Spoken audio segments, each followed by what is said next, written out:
It's been 154 days.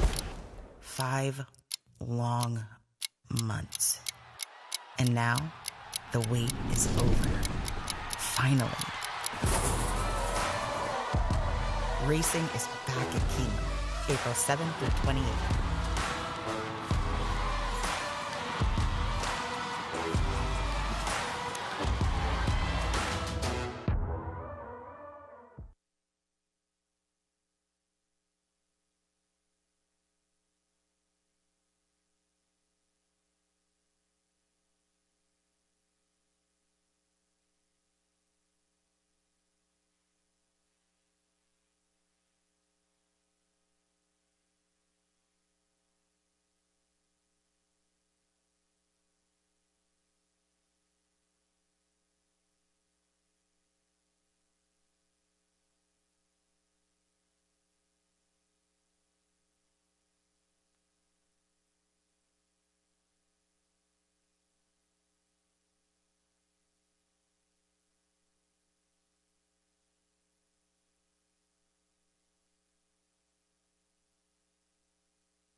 Welcome to Today at Keeneland, here at Keeneland Racecourse. Scott Hazelton, Gabby Gaudette. We are looking forward to this day. We're fresh.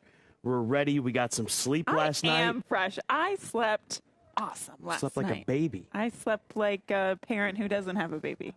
That's a good thing. Parents can understand that. There's nothing like that night of sleep. Or a person that doesn't have a baby. When the kids aren't waking you up. Yeah. Pick 6 is the story of the day. The featured race is the Bear Double Dog Dare, that Grade 3 event, race number 9. We'll talk at length about that race in a moment.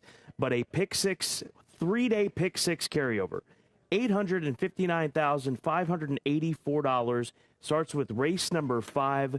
We were probably this far away from the Pick 6 paying out to at least $400,000 yesterday.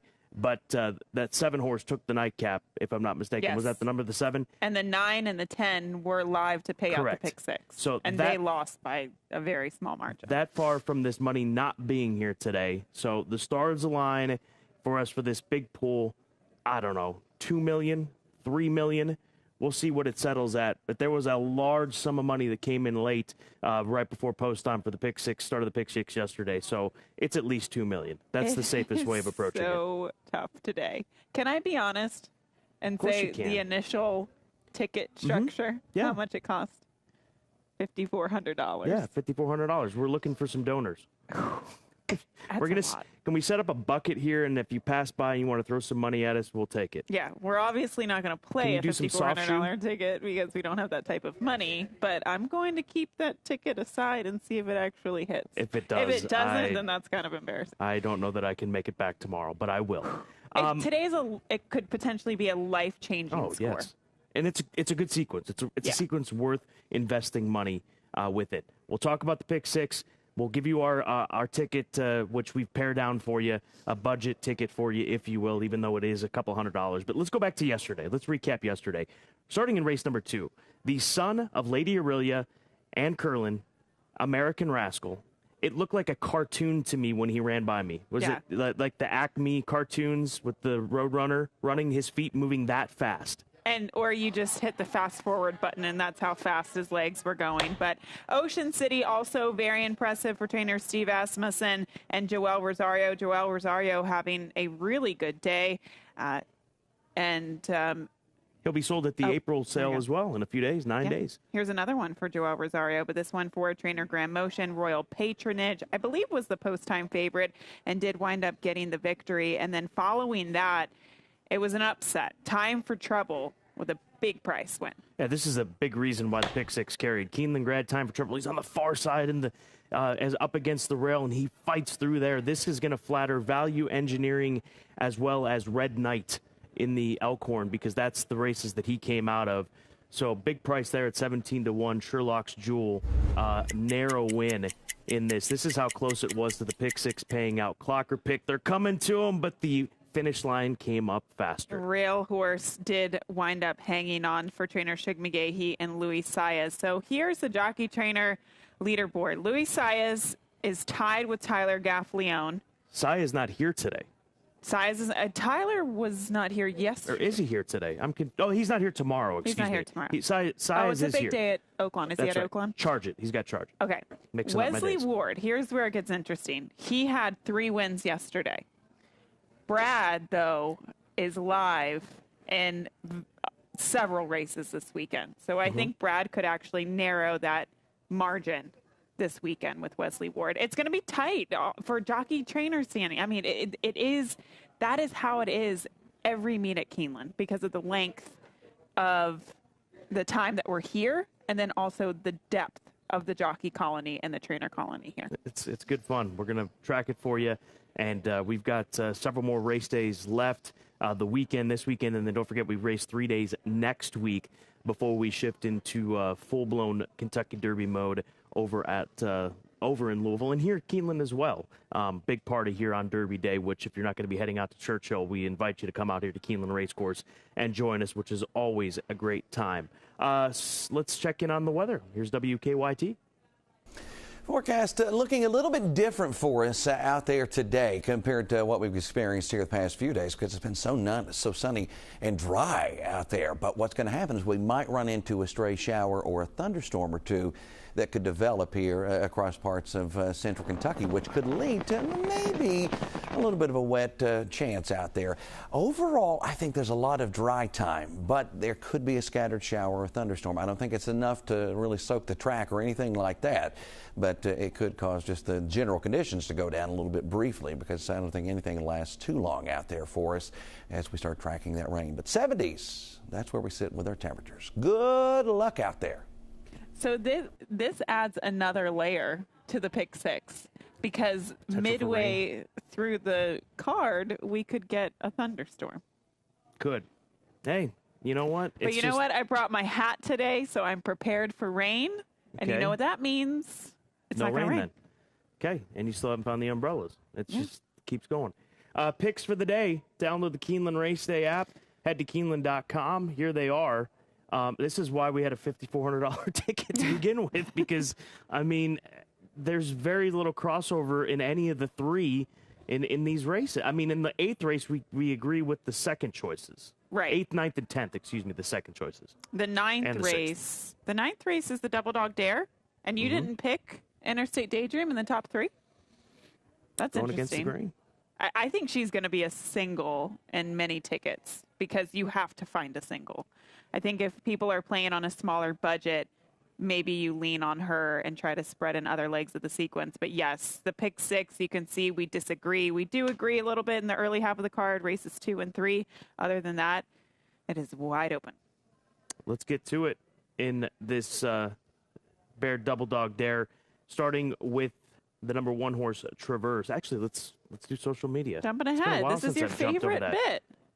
That's my fault. We're supposed to go to the social media, and we are there now. Let's regroup. Keeneland Racing on Twitter, at Keeneland on Facebook, Instagram at Keeneland, and then FanDuel TV, FanDuel TV Plus app.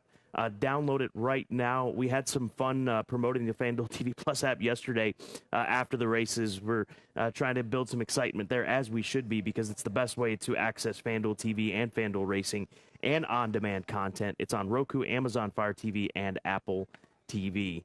If you need some help, Gabby will come by your house as long as you have snacks. That's the key. If you want her to help you set up the FanDuel TV Plus app, just any kind of snacks will work. That's it. That's all I require. Let's go to the Bear Double Dog Dare, shall we? Let's do it. Race 9 on the card. Grade 3 event, Moon Swag a scratch, Music Street a scratch. So a field of 6 in this Friday feature. Interstate Daydream. She ran in the Azeri last time out behind Secret Oath and Clairiere.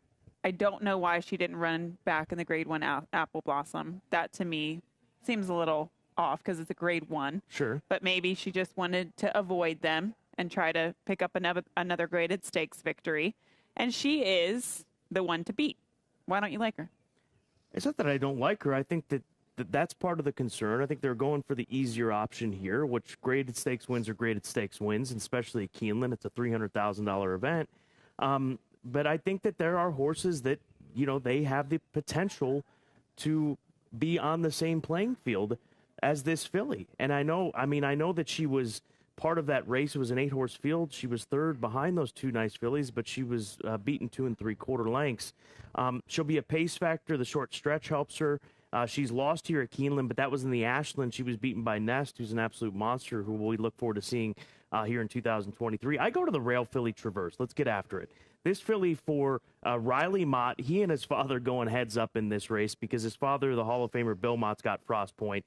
But Traverse, to me, is a horse on the upward swing. Like to go after these types of horses who she's not run a race at the level of Interstate Daydream, but it's not that she's not sitting on one. And the way that she pulls away from this group, Butterbean's a nice filly who ends up finishing second in this race, a half a dozen back behind her. Her last 2 races have been breakout performances. She didn't fire in the Pippin. I'm not sure what happened there. It says traffic. That might have had something to do with it. But boy, has she come on in her last 2. I look to her. Joel Rosario had a nice day. There's so much conversation. People are always experts on jockeys, up and down nature, what have you, on social media. Folks are on the Rosario bandwagon right now. I've always been. Joel is one of the best in the game, best in the world. But he's hit a hot streak right now, but you got to pay attention to. So give me Traverse over that Belmont runner and the number 7 horse to the outside, Hidden Connection, a sneaky filly, in my opinion, who it's now for her to bounce back. She also comes out of the Azeri as well.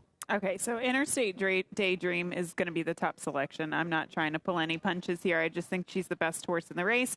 And with some of these scratches, she'll be forwardly placed. To me, I actually think she's a little bit better when she has a target in front of her. Sometimes when she's on the lead, she winds up ceding that position and then setting it up for another horse. I think she's better with a target. But we'll take you back to the Grade 2 Azeri, where I thought she ran perfectly fine. It was her first race since the Catherine Sophia at Parks in August of last year, and she had to take on 2 of the best mares in the Distaffers division right now, and that's Secret Oath and Clairiere. We saw them come back in the Grade 1 Apple Blossom. Clairiere got the better of Secret Oath in a small field. But when we're talking about Secret Oath and Clairiere, they are in a different hemisphere than some of these fillies. They are by far the 2 best in this division, would you say? Well, Nest. I mean, you can't talk about the division without Nest. Sure. But as of what we've seen so right far now, this season, yes. Yes, this point of the year. I just think she's a class of the field. I'm sorry, I just couldn't have any other creative idea. But the 2 Green Up, I do think, is one of the biggest threats in this race because she's defeated her in the past. She beat her in the Catherine Sophia at Parks, and she actually kind of stalked, whereas Interstate Daydream went to the lead, and then she circled her and went on to beat her big time. I mean, she won by almost 4 lengths in that race, and then she wound up finishing 4th in the Grade 1 Cotillion. So when I look on paper, I think these 2 fillies are the class of the field. I hear you on the 1 Traverse. I do think she's an up-and-comer. It's kind of crazy that she broke her maiden for 75, and now she's running in a Grade 3, but she deserves to be here. She's running figures that are fast enough to compete with the rest of this field, and you just have to like the form that she's in. But this is truly her toughest test to date. Well, let's hear more about the favorite Interstate Daydream. Here is Tom Leach. In the Double Dog Dare Stakes, Brad Cox will have Interstate Daydream. 1 start this year. Tell me about the race. Big effort. She got a ground-saving trip that day. Obviously, was not really a match for Secret Oath. Was nosed out by Clairiere for second. But had a great trip. Really liked the effort. Thought this made the most sense, the Double Dog Dare, in regards to getting her back to the winner's circle. She ran well here in the Ashland last year. Obviously ran 3rd behind Nest, and looking forward to getting her back in the win column here next week. Do you see improvement from last year to this year?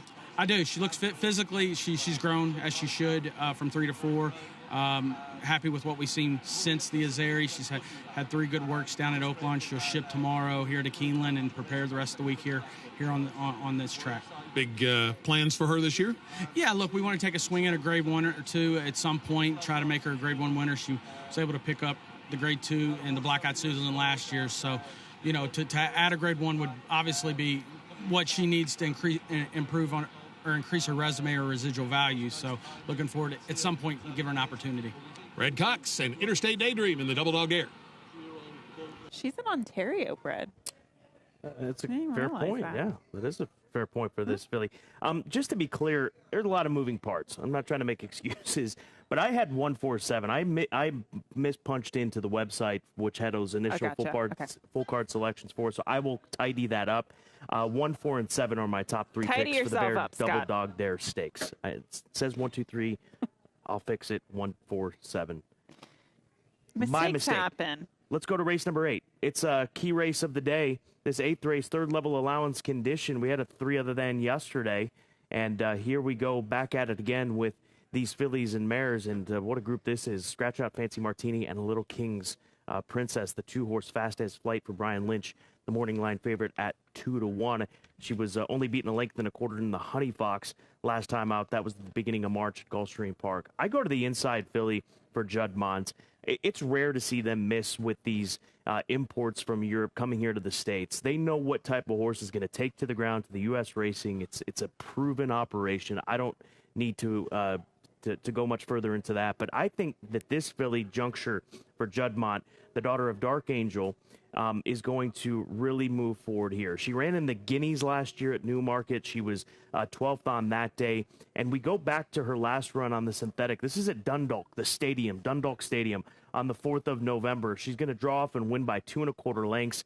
And the mile and the 16th mile distance, I think, is the difference maker versus Via Reggio, who Via Reggio beat her in the Group 3 Snow Ferry Filly Stakes at the Curragh back in August of last year. So there's some commonality between these two fillies.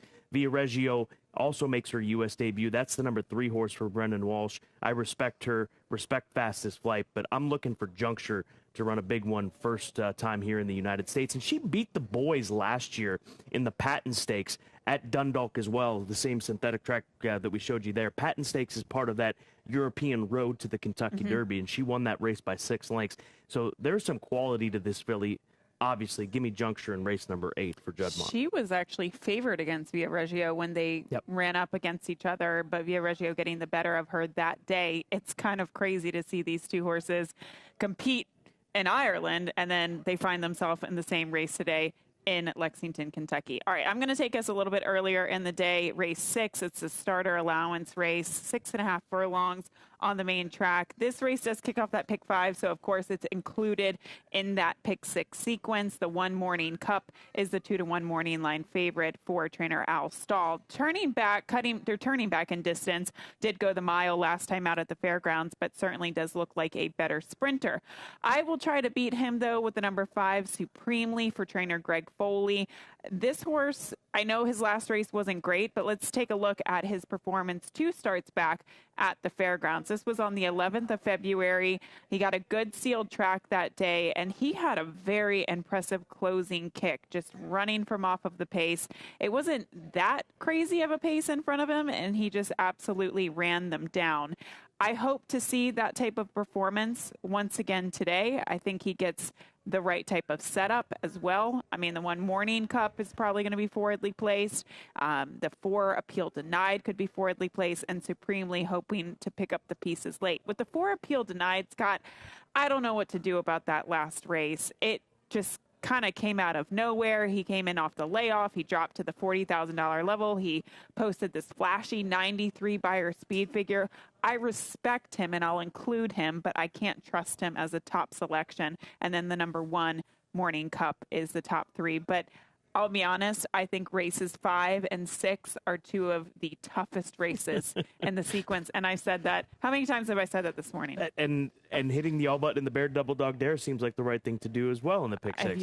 If you want to try to beat Interstate Daydream, yeah. It's that type of day. It's a great day. Let's go to the Clocker Report. They've been having a very strong week, the Clocker Report, and they'll begin in race number 4, Loved. This is the Godolphin filly for Brendan Walsh. She is very well related.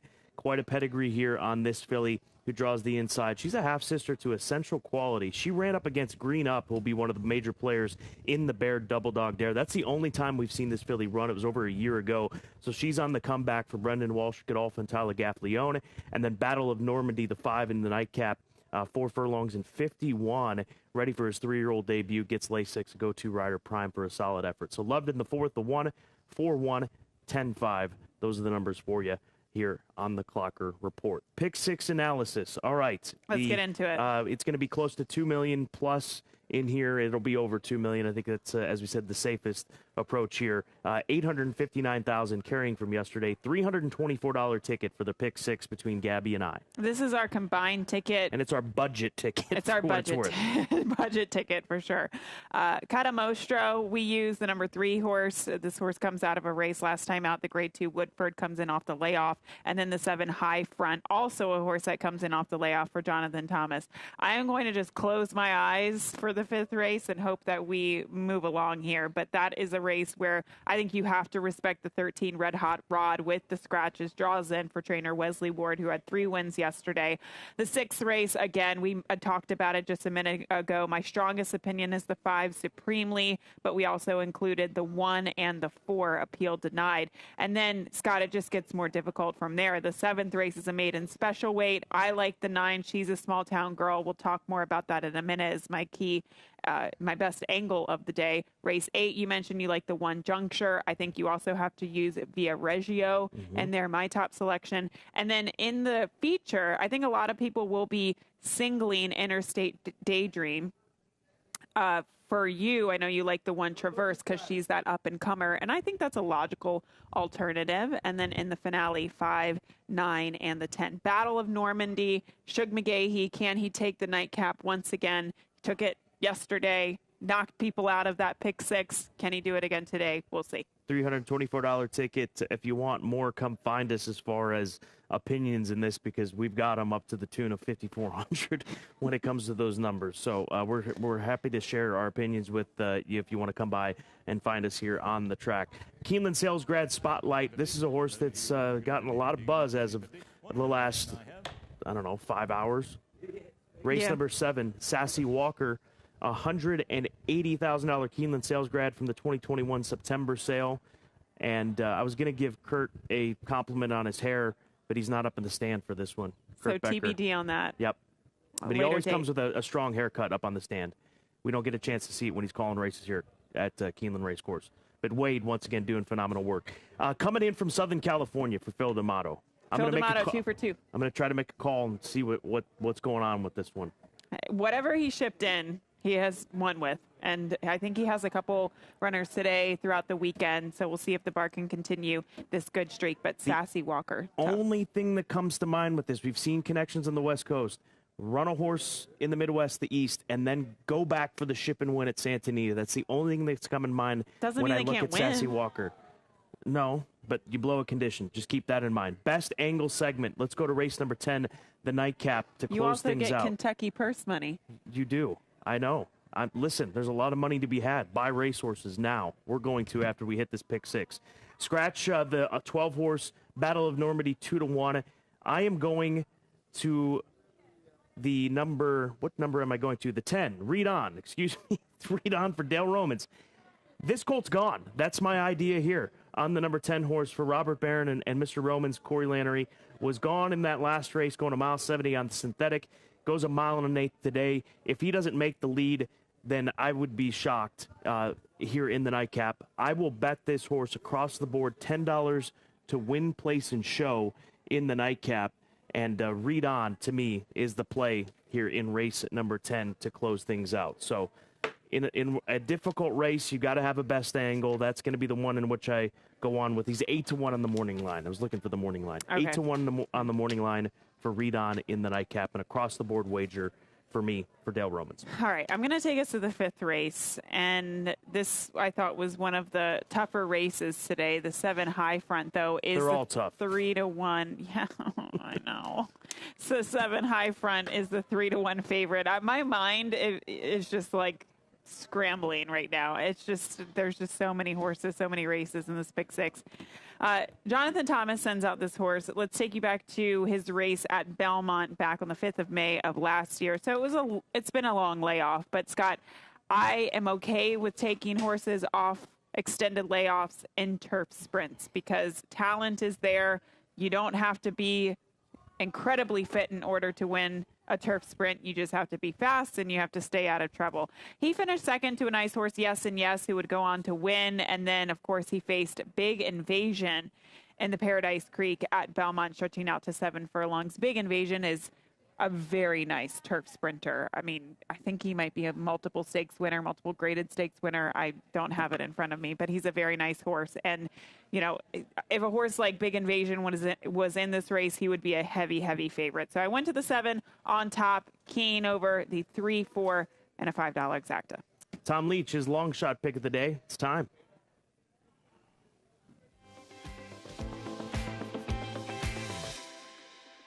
Our long shot play comes early on the card in race 2. It's Lazarus. This is a barn that does really well with horses making their second lifetime start. So you got that angle going for you in this race. Also, the race last time at Turfway, the debut, this horse did more running than the past performance line shows and got off a step slow. I think there may be a little more speed there, especially looking at the work pattern. So if your spring bankroll is about dead, maybe Lazarus can bring it back to life. Good luck. Well done, Tom. I'm thinking of the call with the Haas as well from Tom Durkin. Remember that? Greatest comeback since Lazarus Oh, yeah. when the Haas won. I haven't thought of that race in a very long time. I just wanted to read your eyes there because sometimes she says that she knows what I'm And I'm talking like- about, and it's just kind of just asked her about the Hamiltonian. All right, side bet of the day. Where are we at on the? Oh, it's one apiece. Yeah, you won yesterday. 3 days left in the week. All right, so the I can pick come six back. is the focus today. So I say we focus our side bet on the pick six. We've got different top selections in all of these races 5 through 10. So across the board, 2 across on our top selections and the biggest ROI. Okay. I think And that's hopefully fair. it's massive because then that means we'll be doing well in the pick six. Yeah. Okay. Hey, I'm good. I'm good. If we can hit the pick six, I'm good. If you beat me in the side challenge, I mean that's Same here. important because I'm very competitive. And I'll buy everybody silicone classic green pints, Silipints that hit me up on Twitter tomorrow as well if we hit the pick six. They will all be coming your way. I promise you. I will go in the gift shop. I will buy all the green Silipints that they have, and I will ship them across the country. You're like pumped up for today. I am. It's a big day. You've got your Keeneland green tie on. I do. Thank you. Ready to roll? It's gonna be great. My wife's coming back out again. She had a good day gambling. She did? Yeah, she was gambling up a storm. I like her strategy too. I'm not going to get into it because we don't have time, but I love and respect her strategy on betting races. I don't even know what her strategy I'll is. tell you You're more later. tuned into it. Don't bet what I'm picking. Probably is what it is. Because the hardest time that I get it from my family members on my picks. It's you have good days, you have bad days. That's what you do. That's how it goes. How it goes, yeah. But we wish everybody a great day today. Get involved in that pick six races 5 through 10. Over 800 grand, 3-day carryover. It's going to be $2-3 million. No telling where this pool is going to go. Pull some money together. We're going to be doing that. If you want more opinions on the pick six, we've got them. As I said, come find us here at Keeneland. So great weather day, it appears. Maybe some rain later on in the day. And a shout out to some meat stats here. And I'm talking about the race meat stats. How about in retail? They've sold nearly 1,500 sweatshirts, over 1,800 cigars. Here's some stats for you. Ooh. You know how much Burgoo gets sold today at Keeneland? And you're looking right at it. You know the- 400 gallons. 400 gallons. Where do you fit 400 Go get gallons? yourself a cup of Is that like a Burgoo. jacuzzi worth of Burgoo? Probably more than that. For Gabby, I'm Scott. Hopefully you can buy 400 gallons worth of Burgoo tomorrow after you hit the pick six. Enjoy it.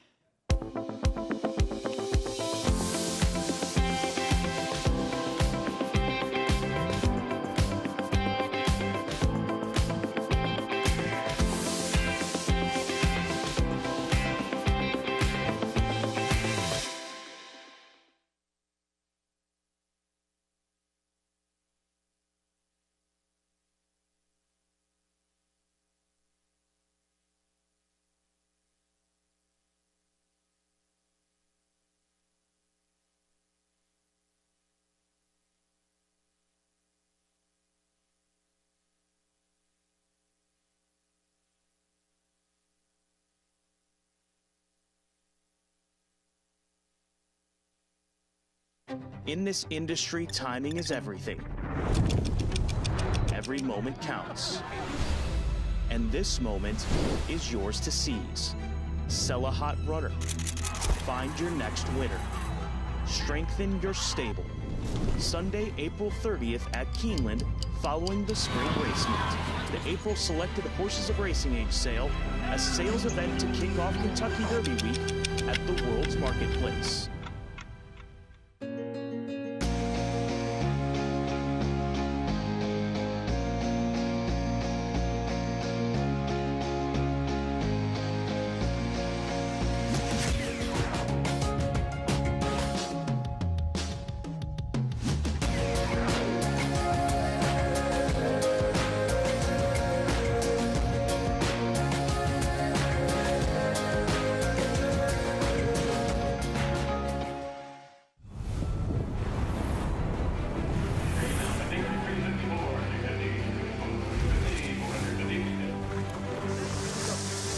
Last September broke records. It brought the energy, the magic, the momentum. And this year, it all returns. Only at the World's Yearling Sale. Keeneland, September. New Toyota Tundra is amazing. It's rugged and capable. Designed, engineered, and built right here in the USA. And Tundra is more powerful and more fuel efficient. The iForce Max hybrid powertrain delivers 437 horsepower. And with the multi-terrain select, no matter what the conditions are, it automatically adjusts the engine throttle and traction. While the crawl control modulates the throttle and brakes. When we say you can go anywhere and do anything, Tundra really means it. Yeah. Toyota. Let's go places. It's been 154 days. 5 long months. And now, the wait is over. Finally.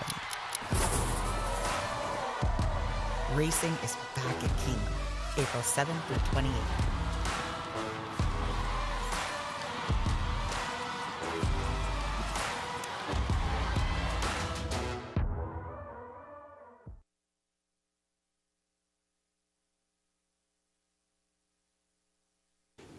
Keeneland welcomes Alex Miller to the paddock. One of Kentucky's own, Alex is a young, rising country star with 3 chart hit singles and an alum of American Idol and Future Farmers of America. At this time, we ask that you would please rise as you are able for our national anthem. Oh, say, can you see by the dawn's early light what so proudly we hailed at the twilight's last gleaming, whose broad stripes and bright stars through the perilous fight o'er the ramparts we watched were so gallantly streaming, and the rocket's red glare, the bombs bursting in air, gave proof through the night that our flag was still there.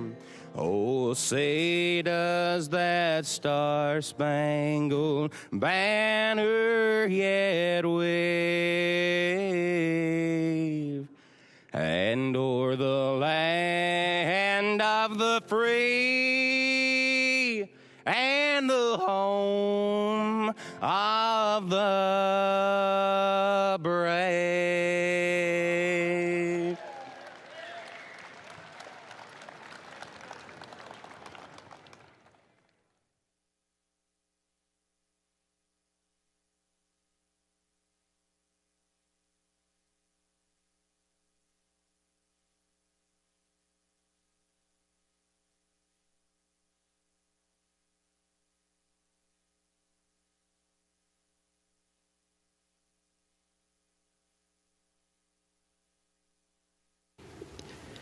Keeneland is proud to recognize Mike Muffett with guest services as the Employee of the Day.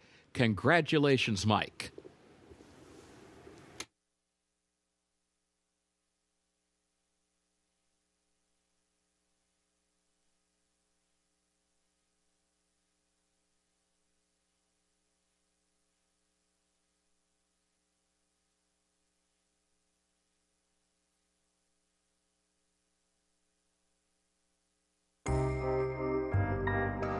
In the event of an emergency, Keeneland is dedicated to ensuring the safety of our patrons. This video illustrates the proper evacuation protocol from all locations in the Keeneland Grandstand facility. Depending on the nature of the emergency, directions may be altered. Please remain calm and follow the direction of guest services and security personnel. Patrons should never use elevators during an evacuation. Patrons in the corporate boxes, Eclipse Room, and Phoenix Room should exit using the stairway located near Elevator A. Proceed down the stairs to the ground floor and veer right to exit through the lower club entrance. Patrons in the Lafayette Room, Keeneland Room, Lexington Room, and Kentucky Room should exit using the stairway located near Elevator B. Proceed down the stairs to the ground floor and exit through the paddock area using the East Gate. Patrons in the third floor main clubhouse and clubhouse paddock dining rooms should exit using the stairway located near elevator A. Proceed down the stairs to the ground floor and veer right to exit through the lower club entrance. Patrons in the Bluegrass Room and third floor ITW area should exit using the stairway located near elevator B. Proceed down the stairs to the ground floor and exit through the paddock area using the East Gate. Patrons in the Finish Line Room and Green Room should exit using the stairway leading to the North Terrace. Proceed down the stairs to the second level and through the doors outside. Proceed down the stairs to the ground level and exit through the North Gate. Patrons in the outside reserved grandstand seats and boxes should proceed down the nearest stairway to the ground level. Proceed under the grandstand towards the paddock area and exit via the nearest point of exit, the South Gate or the East Gate. Patrons in the second floor main clubhouse dining room and life members room should exit using the stairway on the south side of the administrative offices. Proceed down the stairs to the ground floor and exit through the South Gate.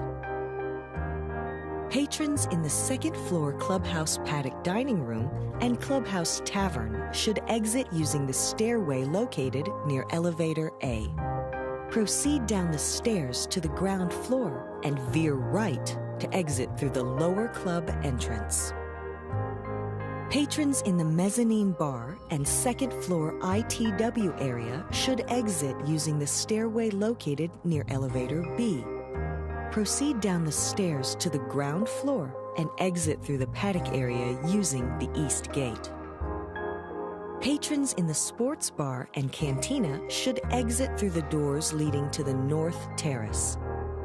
Proceed down the stairs to the ground level and exit through the North Gate. Patrons in the lower club, clubhouse lawn, club lobby, and director's room should proceed toward the clubhouse parking lot using the nearest point of exit. Patrons in the gift shop should proceed toward the South Gate using the nearest point of exit. Patrons in the apron area should proceed under the grandstand towards the paddock area and exit via the nearest point of exit, the South Gate or the East Gate. Patrons in the equestrian room and first floor Brats and Brew should proceed towards the North Terrace and exit through the North Gate. Patrons in the paddock area and North Terrace should proceed toward the nearest point of exit, the South Gate, East Gate, or North Gate. After evacuating the facility, please remain calm and follow the direction of guest services and security personnel in the safest route to return to your vehicle. Thank you for your attention and cooperation.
Good afternoon. Welcome to Keeneland Racecourse, where the main track is fast, the turf is firm, the rail at 10 feet on the turf course today. Time now for a look at the program changes, beginning of the first race, where the first of the day's rolling doubles and pick threes, and also the early pick five gets underway. In the opener, scratch number 1, Code Runner. Also scratch the 2, Current, and scratch the 3, Shadrach. That's in the first race. Scratch the 1, Code Runner. Scratch the 2, Current, scratch the 3, Shadrach. As a result of those scratches, no superfecta, no trifecta, and no show wager on the first race. Race 2 is where the early pick 4 begins. Scratch the 7, Kansas Comet. That's in the second race. Scratch the 7, Kansas Comet. Third race, scratch the 1, Iliogami. That's in the third race. Scratch the 1, Iliogami. No trifecta wager and no show wager on that third race. Fourth race. Scratch the 6, Salsalita Verde. Scratch the 8, Awesome Alivi. That's the fourth race. Scratch 6, Salsalita Verde. And scratch 8, Awesome Alivi. Race 5 is where the pick 6 gets underway, $859,000 carryover. That is also the start of the Keeneland Turf Pick 3, made up of races 5, 8, and 10. In that fifth race, scratch the 5, True Jedi. Scratch the 9, King of Song. Also scratch the 15, On KP. And scratch the 16, Arabian Prince. That's in race 5. Scratch number 5, True Jedi. Scratch the 9, King of Song. Also scratch the 15, On KP. And scratch the 16, Arabian Prince. Please note, number 13 will run, Red Hot Rod. And the 14 will run, Foliage. 13 and 14 will run. Also in that fifth race, jockey change on the 12, Apache Tears. That'll be Edgar Morales. There is a jockey change on the 12, Apache Tears, Edgar Morales. Sixth race, start of the late pick 5, scratch the 7, Counter Strike. That's in the sixth race, scratch the 7, Counter Strike. Seventh race, where the late pick 4 gets underway. Scratch the 1, Kappa Girl, and scratch the 2, Truly Grateful. That's in the seventh race. Scratch the 1, Kappa Girl, and scratch the 2, Truly Grateful. Eighth race. Scratch the 7, Fancy Martini. Scratch the 11, Lil King's Princess. That's in the eighth race. Scratch the 7, Fancy Martini. And scratch 11, Lil King's Princess. Ninth race, the featured Baird Double Dog Dare. Scratch the 5, Moon Swag. And scratch the 6, Music Street. That's in the featured ninth race. Scratch the 5, Moon Swag. And scratch the 6, Music Street. 10th and final race. No carryover for that Toyota Super High 5. Scratch the 12, Winter's Lion. Scratch the 12, Winter's Lion. Those are the current program changes. Time now to check in with Scott Hazelton and Gabby Gaudette. Very pleasant Friday to you, Kurt Becker, and those of you joining us here at Keeneland Racecourse and from around the world. We look forward to this 10-race card. Most of all, looking forward to the final 6 races of the day with that $800,000 carryover we'll talk about in just a moment. But what a good featured race on this Friday. Grade 3 Baird Double Dog Dare. Some very good fillies that will be competing for $300,000 and Grade 3 Glory. That's right, Scott. And the focus will be on Interstate Daydream as she is signed on as the 6-5 favorite. She comes out of the Grade 2 Azeri going against the likes of Secret Oath and Clairiere, who would come back to win the Grade 1 Apple Blossom. But there are some other horses that you really need to consider. One of them might be the 1 Traverse, who is stepping up in class, but has been in very good form as of late, or even Green Up. sent out by Todd Pletcher, who turned the tables on the favorite in the Catherine Sophia last year. That is the featured race today, part of the Pick Six, $859,584,000, carrying from yesterday's Pick Six pool, a 3-day carryover. We expect to see this pool get well over $2 million. A lot of late money came in yesterday afternoon. Looks like it's going to be the same. It's a phenomenal sequence that we cannot wait to get involved in as far as this Pick Six is concerned. So looking forward to it. Big Friday here at Keeneland, and let's hope that the rain holds off to after the races here on this 10-race card. We're getting ready to start at the top of the hour with race 1.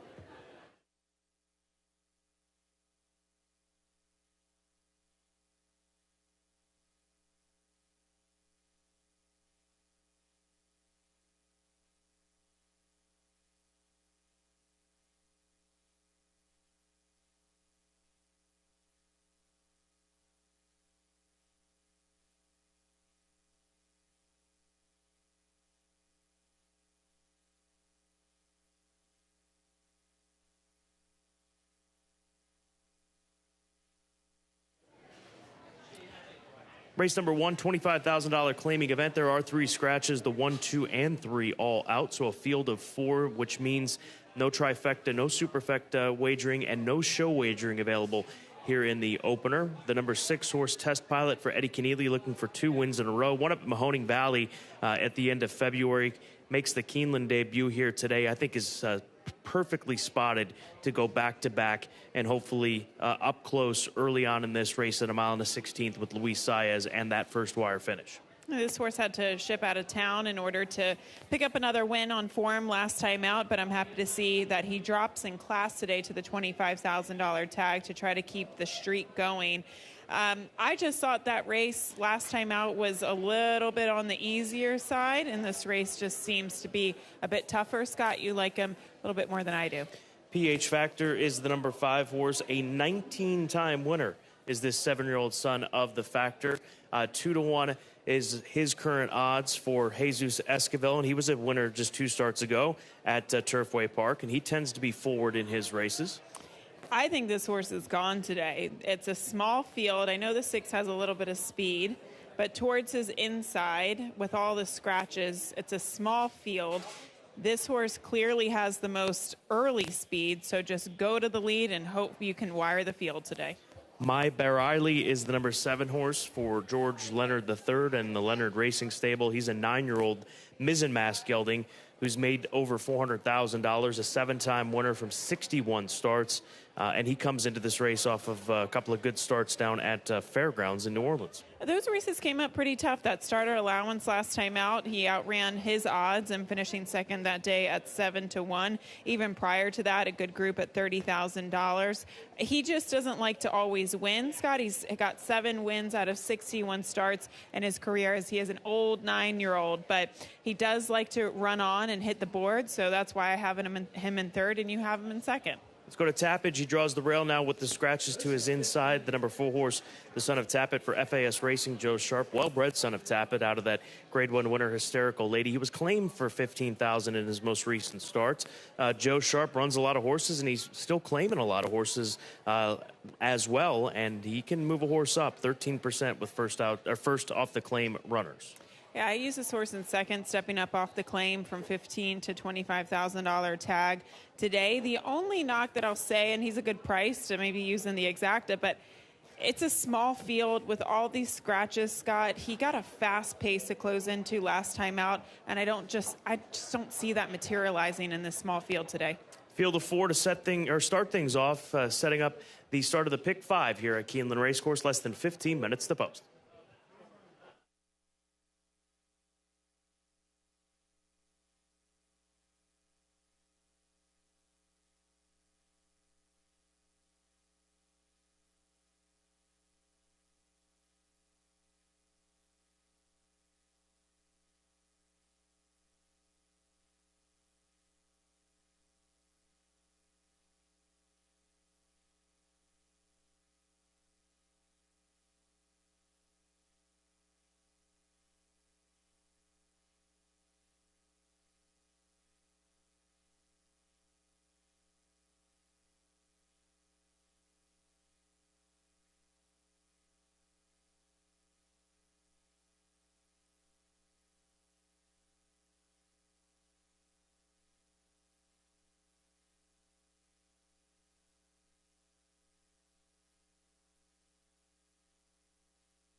The horses are entering the track for Keeneland's first race. Claiming race, 4-year-olds and up with a $25,000 claiming price, a mile and a 16th over the fast main track. Race will finish in the short stretch at the first wire. Scratch the 1 Code Runner. Also scratch the 2 Current. And scratch the 3 Shadrach. As a result of those scratches, no superfecta wager, no trifecta wager, and no show wager on the first. Double and pick 3 still featured, though, and it's also the start of the early pick 5. The main track is fast. The turf is firm. Post time at 8 minutes.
The horses have reached the starting gate for Keeneland's first race, start of the early pick 5.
First wire, they are at the post.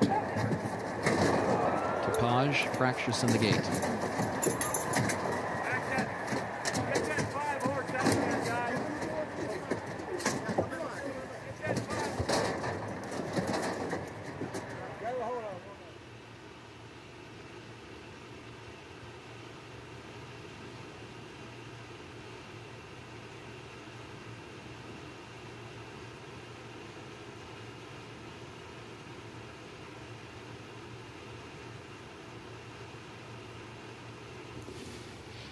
PH Factor backed out. Now Tapage will be backed out of the starting gate for examination.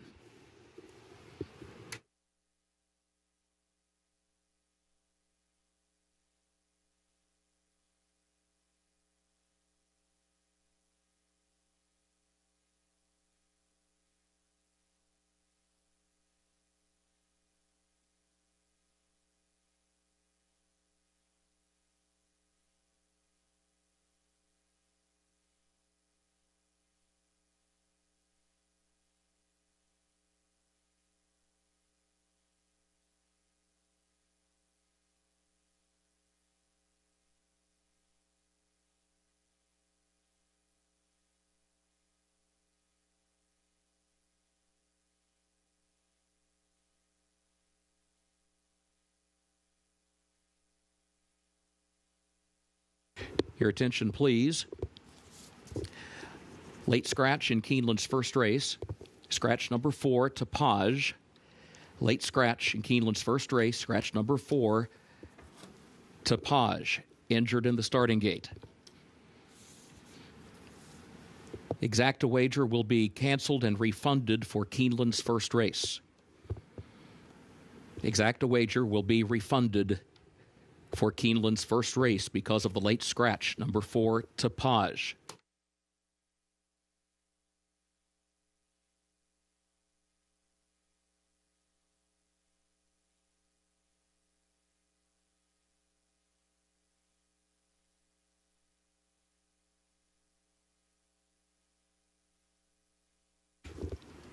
In addition, because of that late scratch, no place wagering in the first race, win only. Because of the late scratch of the 4, Tapage, no exacta, no place wagering. Those wagers will be refunded. And, of course, no superfecta, no trifecta, no show wager. Windows remain open.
Win, double, pick 3, early pick 5. Getting set to go for the first race on the Keeneland card. Moving into line now for the first. Again, the late scratch was number 4, Tapaj.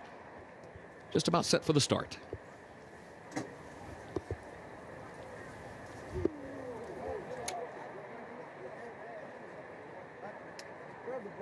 Grab the buggy whip and bust his ass.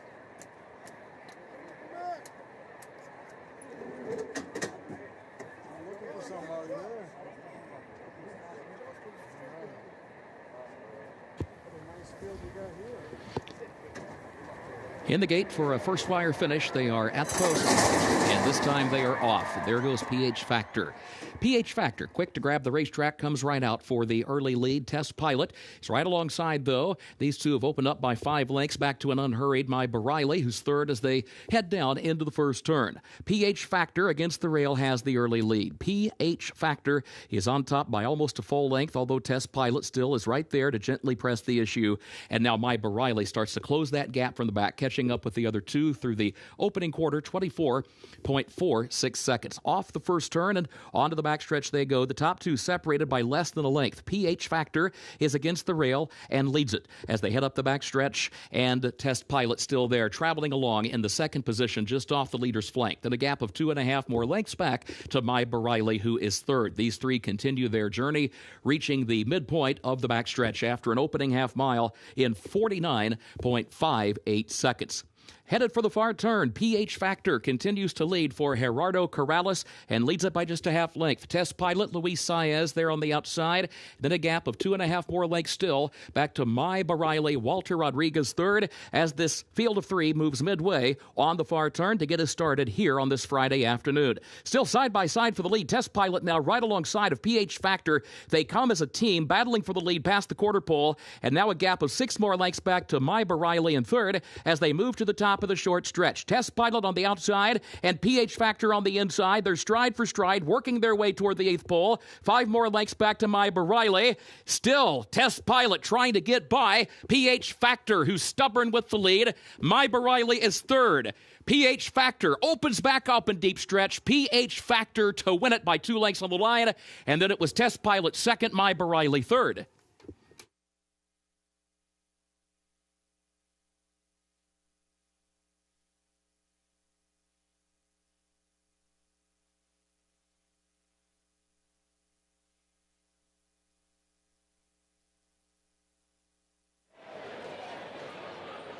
In a field of 3, it turned into a 2-horse race, and at this point in time, Test Pilot, he's still involved in that race, but the gray's going to ease away from him. PH Factor under Gerardo Corrales and win this one at 8-5, and Gabby reach a point that not many racehorses can say that they'll ever reach. He's now a 20-time winner over the course of his career.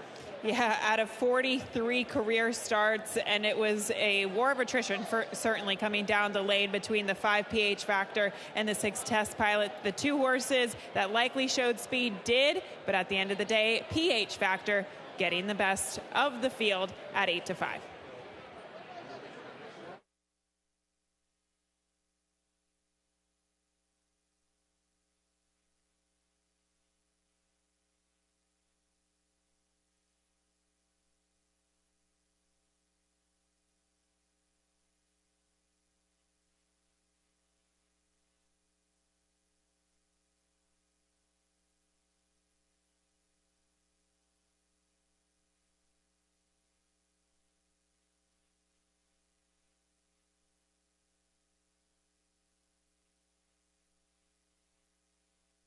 The unofficial results of Keeneland's first race: the 5 PH Factor first, 6 Test Pilot second, 7 My Bareilles third, 5, 6, 7 unofficial.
In the winner's circle for Keeneland's first race, the unofficial winner, number 5, PH Factor, owned by TEC Racing of Elliott S. Logan, trained by Jesus Esquivel, Gerardo Corrales, the jockey.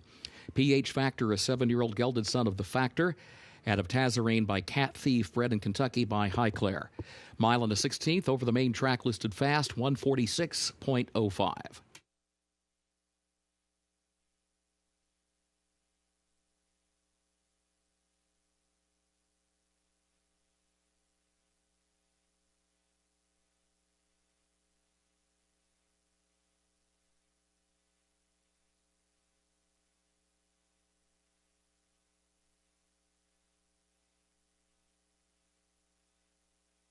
Results of the first race official, 5, 6, 7, the official results.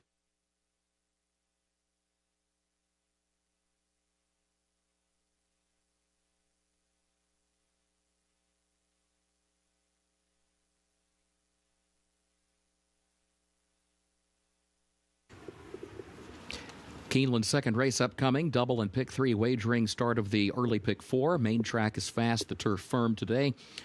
Race 2 will finish in the short stretch at the first wire. In this second race, scratch the 7 Kansas Comet. Scratch the 7 Kansas Comet. Third race, scratch the 1 Iliogami. Third race, scratch the 1 Iliogami. No trifecta wager, no show wager on race 3. Fourth race, scratch the 6 Salsalita Verde and scratch the 8 Awesome Ali V.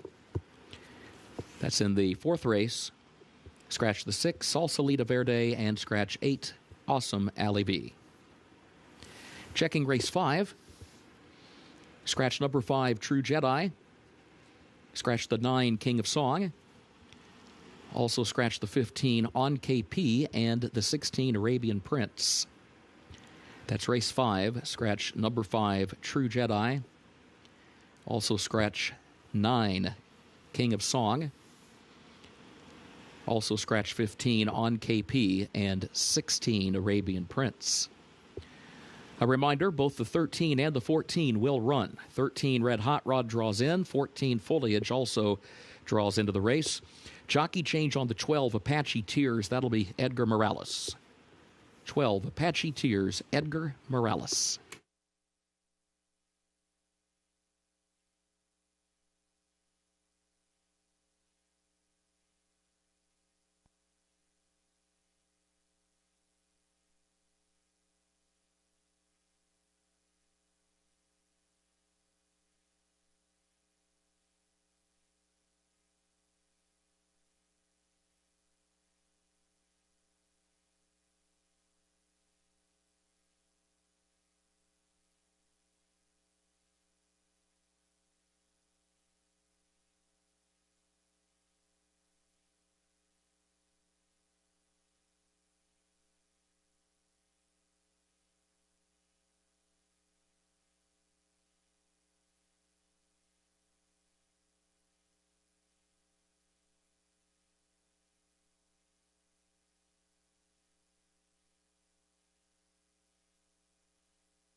2 at Keeneland Racecourse, maiden 50,000 claimer, a mile and a 16th. Again, first wire finish for the second event, much like or exactly like the first race. There is a look at the 9-horse Rush Center. Rush Center 8-1 on the board for Grant Forster. Coming into this race off of 2 runs down at Fairgrounds sprinting, now gets to go a route of ground. I think hopefully we'll have more forward position. Gabby, slight drop in class, comes out of some good races down there, which included horses like Beau Cruz and Squire Creek in those 2 starts. Let's see if Rush Center can take a move forward here today based on this move to a maiden 50 and the route of ground. I'm very surprised at his price right now. We'll see how it changes as we get closer to post time, but I thought we'd get odds closer to his morning line. That was 4-1, but he's on the board right now at 8-1, double those odds. I'll take that because he does come out of very tough sprint races against Demolition Duke and Beau Cruz, who would come back to win by like 12 lengths in his next start. Squire Creek also in the running lines, a really nice Brad Cox runner. Those races were fast. They were good. Today he stretches out in class, or stretches out in distance, which I think will help him considering he just doesn't have enough speed to keep up with those faster sprinters. Well, if you want to see evidence of that Beau Cruz victory, all you have to do is look at the run line of the 3-horse Presider, because Cherie DeVoe's trainee, the son of Connect, was in that race in which Beau Cruz won by a dozen. He ended up finishing 4th. He drops in from Maiden Special Weight Company to the maiden claiming for the first time, and he's got route experience. And Tyler Gaffleone in the saddle, 5-1 on the 3 Presider. And talk about class. I mean, he's gone against horses that are in the conversation for the Kentucky Derby, like Cyclone, Mischief, even Single Ruler, Baseline Beater. These are horses that ran in Kentucky Derby prep races, and then he was defeated by that very impressive winner in Beau Cruz last time out. We know that he can get 2 turns. It seems like it's pretty comfortable for him. He just needs a class relief, and he gets that today. Do keep in mind there are 3-year-olds facing older horses, which at this time of the year normally they are able to maintain separation from the sophomore to the older crop. And Patrolman is an older horse facing some of these younger counterparts. Patrolman, the 10, he's the 5-2 favorite right now. Brad Cox, Gary and Mary West. Brad Cox locked in that tight battle with Wesley Ward for the trainer's title with the several days that we have left here at Keeneland. But you got to respect this one, coming from Oaklawn to the Brad Cox barn and dropping down in for 50 for the Gary and Mary West operation, which they're always game and spotting their horses in the easier spots to try to find those victories. We've seen it here at Keeneland many times in the past. Maiden special weight to maiden claimers, that drop statistically is a strong move for Brad Cox. Wins at about 30% or close to that. This horse comes in off the freshening, first time for Brad. Hard to know how long he's had this horse, but the big drop in class should certainly help. He's just been a little inconsistent. His first race wasn't great. Then he came back with a good performance against maiden special weight. And then his last race, he was very disappointing. He finished 6th, beaten 10 lengths in a field of 8 at a shorter price. So, you know, when we're talking about horses that are shorter prices today, Scott, you really have to make those tough decisions. Do you go in that direction? Do you try to beat them? In this race, I thought this was a favorite that you could try to work around. 11 minutes to post, race number 2, getting set for the Riders Up call here at Keeneland to begin the early pick 4.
The horses are entering the track for Keeneland's second race, maiden claiming race, 3-year-olds and up, a $50,000 claiming price, a mile and a 16th over the fast main track. Race will finish in the short stretch at the first wire.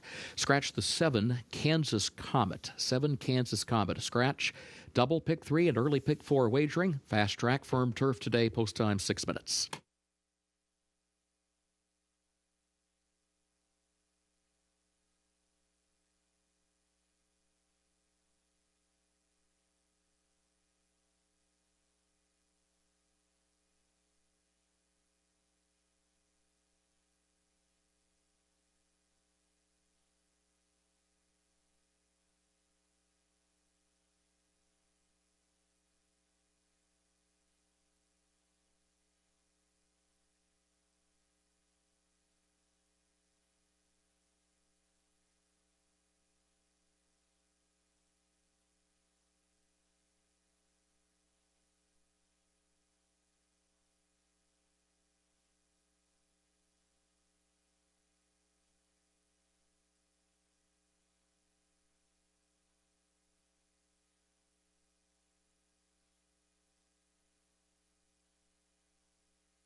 Field is warming up on the track for the second race as we are 4 minutes out. And I took a closer look at some of the horses that are shorter prices on the track, the 3 Presider being one of them at 4-1 on the board. And I just really liked the presence of this horse on the track. You can see how much confidence he has, his neck bowed underneath Tyler Gaffalione for this warm-up. And I like the fact that he's getting a strong warm-up because he sometimes is a horse that can hit the ground running and show some speed coming out of the gate, and then other times he does not. So I think the drop in class, the 2 turns, the warm-up here, hopefully he breaks well, breaks sharply. It's not too far off the pace this afternoon, but I thought he looked great. We'll move along to some long shots. The 6 Lazarus is the Tom Leach long shot pick of the day. I know he liked this horse a lot. Didn't really show up first time out, but he drew the rail that day, didn't pick up his feet. Today, second time out, he drops in class, comes from Turfway, and hoping to wake up. He was only bet down to 5-1 in that event, and now today at 7-1. So I would still say he's pretty live on the tote board. The 6 Lazarus, Tom Leach's long shot pick of the day. And then finally, another long shot that kind of caught my eye on the track. He is an unknown, and that's the 8 Barrel House. I just thought he, too, made a nice appearance this afternoon for Michael McCarthy. His races haven't been that fast, and he was obviously disappointed. He disappointed last time out sprinting at Mahoning Valley as the favorite, but he did get into a little bit of trouble, and he was a horse that showed some early pace going a distance of ground at Turfway over the winter, so we could maybe see him be involved early and see how long that lasts at 21-1. Good group of horses coming up next for this maiden claiming event, 3 minutes out from the second.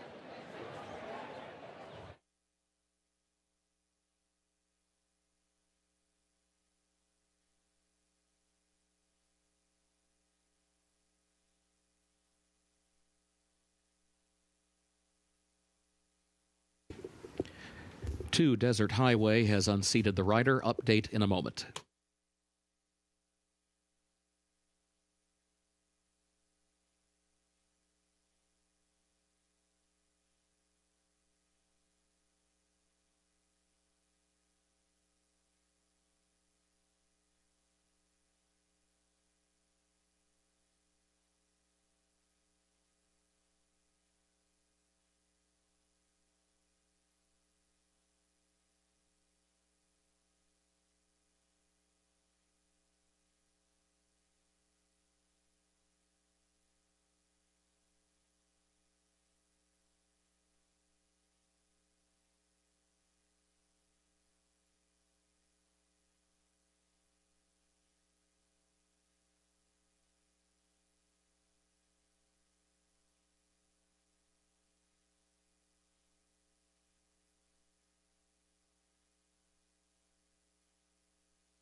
Your attention, please. Late scratch in Keeneland's second race. Scratch the 2 Desert Highway.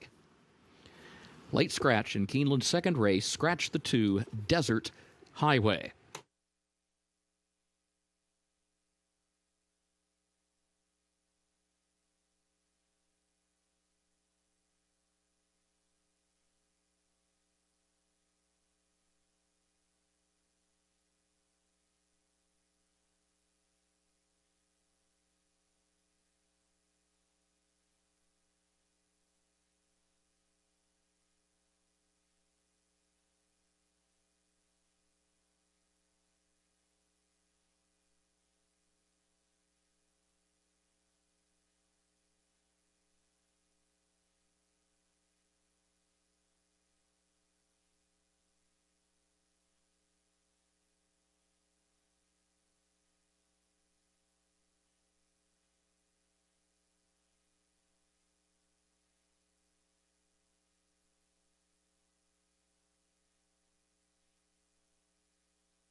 The horses have reached the starting gate for Keeneland's second race, start of the early pick 4.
First wire, they are at the post. And they're off. There goes Rush Center, and there goes Apollo Rising. Lazarus away running quickly as well, and Magnificus is up close down toward the inside. Apollo Rising moves up for the lead. Rush Center goes second on the outside. Magnificus is a close third, just a length off the early leader and hugging the rail around the first turn. Boko, 3 wide, moves up into 4th position. Presider between horses is in the 5th spot. My Spirit wrestled back down toward the inside in 6th, 5 lengths off the lead. Lazarus shuffled back on the outside a few positions into 7th. Patrolman is in 8th. 8th. Barrel House last to the 9. Opening quarter, 24.47 seconds. Up the backstretch they go. Apollo Rising is the leader. Apollo Rising leads at a neck. Rush Center, second by just a length. And then Presider is right there. Boko to the far outside. Magnificus back toward the inside. Lazarus, 6th, placed outward from the rail, 5 from the lead. My Spirit, Patrolman, who is 7 from the front, and Barrel House at the back. Opening half mile went 49.27 seconds. Over to the far turn, Rush Center tries to draw alongside of Apollo Rising, who still leads it by a neck. Presider seeks to join them, but has to go to the far outside. 3 lanes off the rail. Magnificus looks for running room down toward the inside. Patrolman picks up 2 positions, goes to 5th, is still 6 lengths from the lead, though, as they round the far turn. Apollo Rising at the quarter pole, leads it by a length. Rush Center second a length. Magnificus third a half length. Presider fourth on the outside, gap of 6 more. Back to Patrolman, who's lingering, back in that 5th position. Off the far turn, Rush Center has the lead, leads it by a length now. Apollo Rising is in 2nd, Magnificus 3rd, Presider is in 4th. And here's Apollo Rising coming back up the inside to challenge Rush Center. Rush Center, Apollo Rising, Rush Center, Apollo Rising, Rush Center wins it. Apollo Rising home 2nd, Magnificus up for 3rd, and Presider 4th.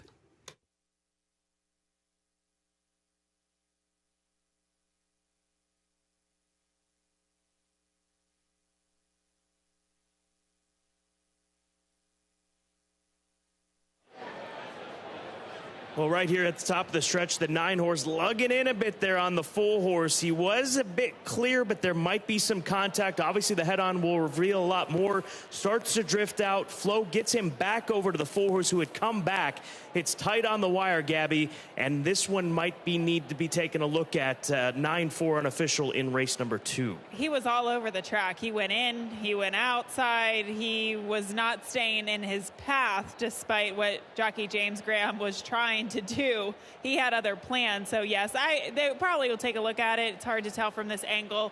I think the head-on, as you mentioned, would show a lot more, but this was a thrilling stretch run between the 9 Rush Center and the 4 Apollo Rising. 9-4 unofficially in the 2nd. Photo for show. Hold all tickets.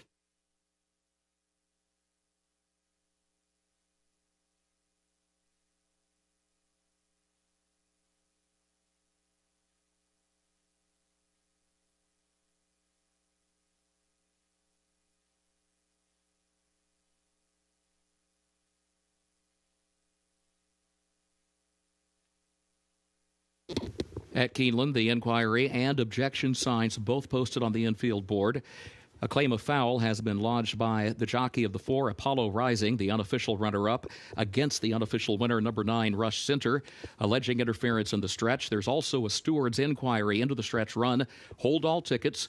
Inquiry and objection, both pending concerning the top 2 in the unofficial result. Again, those unofficial results, 9-4-1-3. Hold all tickets.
There has been a disqualification.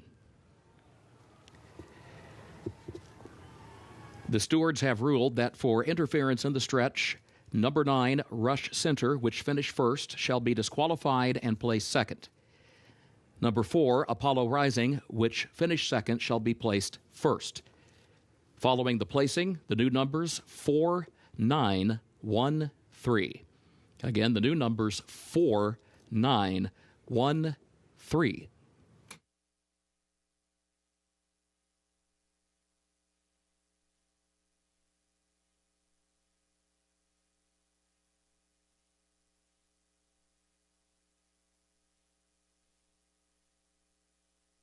Results are official for Keeneland's second race, 4-9-1-3, official.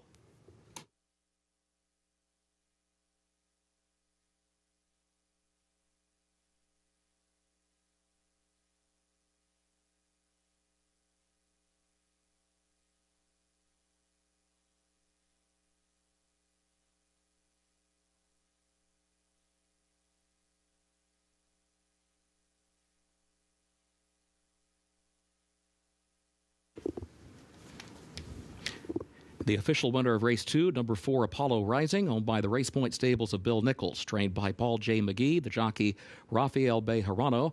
Apollo Rising, a 4-year-old gelded son of Caraconti, out of Spirit of Nike by Invasor, bred in Kentucky by Sarah Ann Kanuski. On the video boards and television monitors, the split screens of the highlighted incident that resulted in the disqualification, program feed to the left, head-on view to the right. Again, the 9 Rush Center finished first but was disqualified and placed second for interference in the stretch committed against the 4 Apollo Rising. New numbers 4913 official.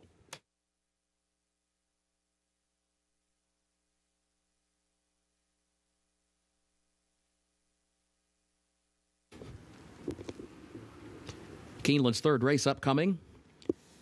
Double and pick 3 wagering. Main track is fast turf firm today. In this third race, scratch the 1 Iliogami. Scratch the 1 Iliogami. No trifecta wager, no show wager on race 3. Fourth race, scratch the 6 Salsalita Verde and scratch the 8 Awesome Ali V. That's the fourth race. Scratch the 6 Salsalita Verde and scratch the 8 Awesome Ali V. Race 5, scratch number 5, True Jedi. Also scratch the 9, King of Song. Scratch the 15, On KP, and scratch the 16, Arabian Prince. It's race 5. Scratch number 5, True Jedi. Scratch the 9, King of Song. Scratch the 15, On KP, and scratch the 16, Arabian Prince. A reminder, both the 13 and the 14 will run. 13 Red Hot Rod, 14 Foliage, both have drawn into the race. Jockey change on the 12, Apache Tears, Edgar Morales. 12, Apache Tears, the jockey Edgar Morales.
Race number 3, no show, no trifecta wagering available here in race number 3, a field of 4 once again this afternoon, and we'll go through all 4 of them. Let's start with the 3-horse Royal Take Charge for Altair Farm, and Al Stall Jr. 2 for 2 in his career, just stays in the allowance ranks, taking advantage of these conditions. Is this filly and these connections?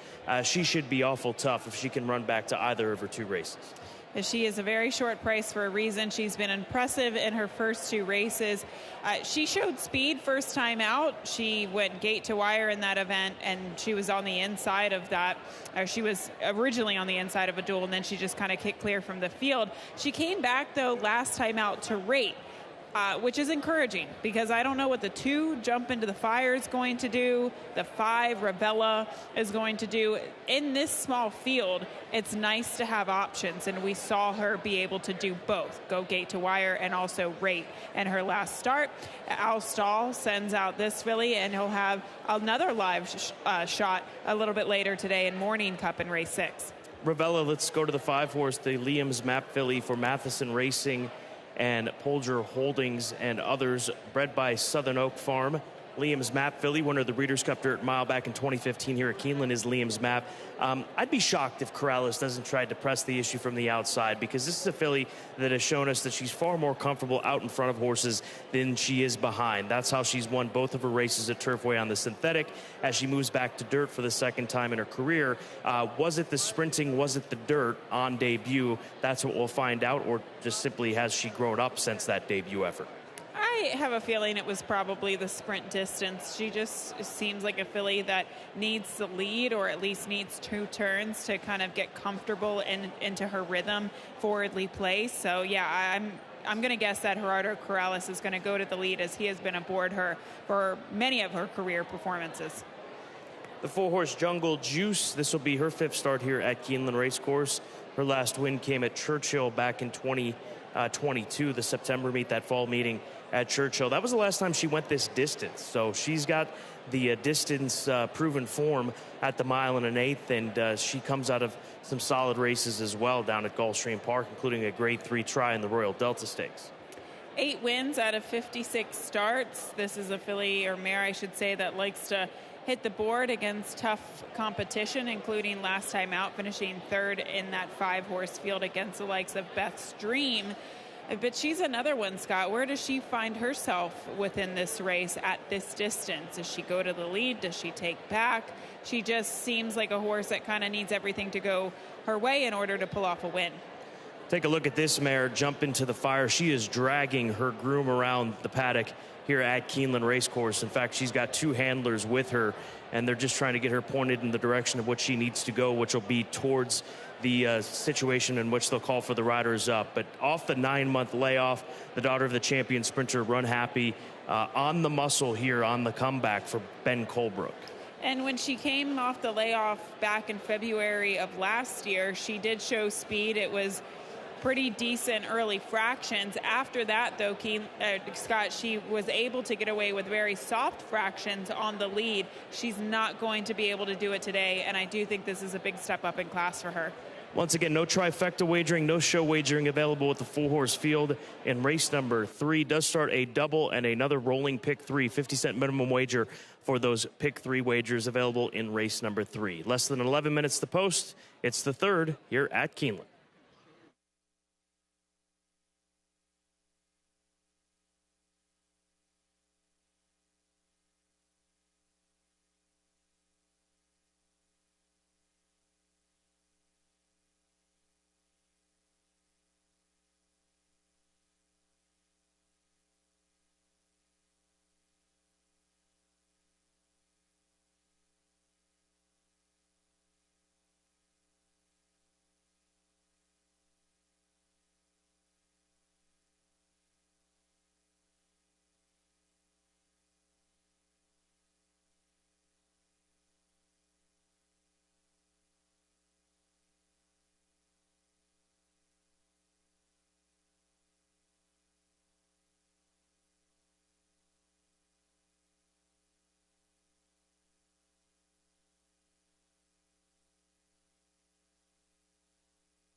The horses are entering the track for Keeneland's third race, the Mercer Mill allowance optional claiming race for a price of $80,000, a mile and an eighth over the fast main track. Scratch the one, Iliogami.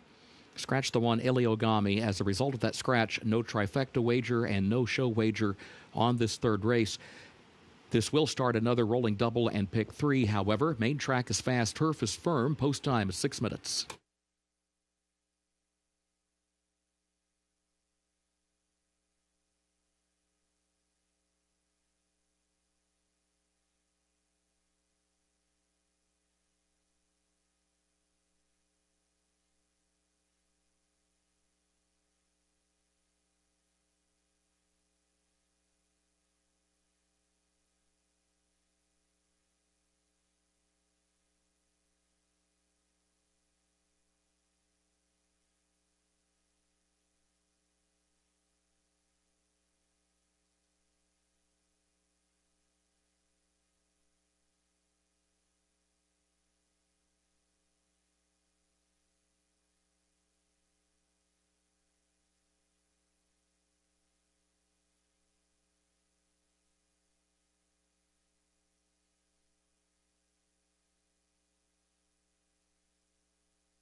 The horses have reached the starting gate for Keeneland's third race, the Mercer Mill.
They are at the post.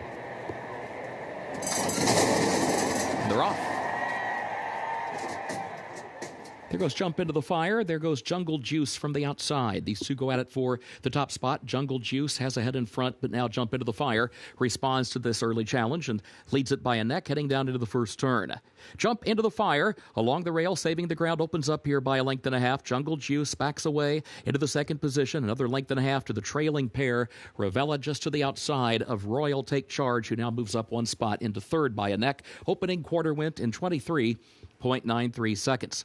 On to the backstretch, Jump Into the Fire. 4-length lead. Jungle Juice is second by a length and a half. Ravella third just to the outside by a head in that tussle at the back with Royal Take Charge, who now once again scoots up the rail and regains the third spot, starts moving forward to try to challenge for the second position, but still some 4 lengths from the front. Midpoint of the backstretch, the first half mile went in 48.01 seconds. Jump Into the Fire leads it by 3.5 lengths to Jungle Juice to the far turn, and then Royal Take Charge, who's third, now sliding up the rail to challenge for second. As they round the far turn, Ravella is last. But all the while, Jump Into the Fire continues to lead. Jump Into the Fire, midway on the far turn with a 3-length advantage. Royal Take Charge is in the second position, a half length. Jungle Juice is there to the outside, but third. Then a gap of nearly 10 more lengths. Ravella is fourth as they move by the quarter pole. Back up front, Jump Into the Fire still leads it by 3, by 2. Here comes Jungle Juice, swinging wide to the outside, and Royal Take Charge is still there in between that pair, but they still have to track down Jump Into the Fire. 3 lengths in front, 1/8 of a mile to go. Royal Take Charge in second. Jungle Juice is in third. Jump Into the Fire, 16th remaining. Royal Take Charge is going to make a final run at Jump Into the Fire. Royal Take Charge trying. Here's the wire, and it is Jump Into the Fire, hanging on and holding off Royal Take Charge for Yoel Navas.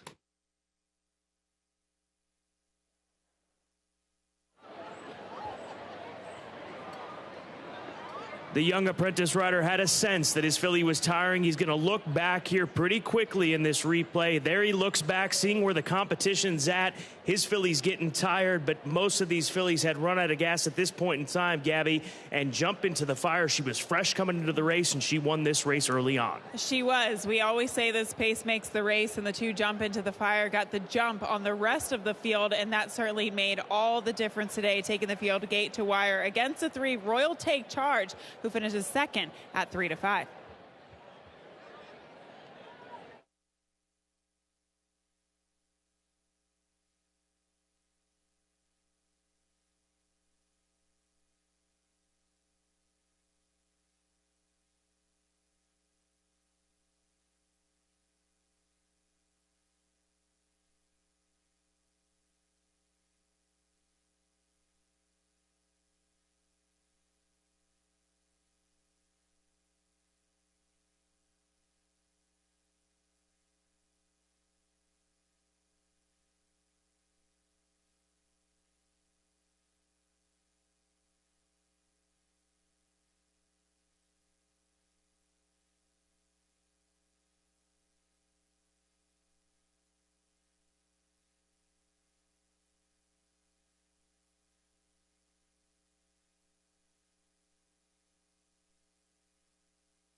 The unofficial results of Keeneland's third race: 2, Jump Into the Fire, finished first.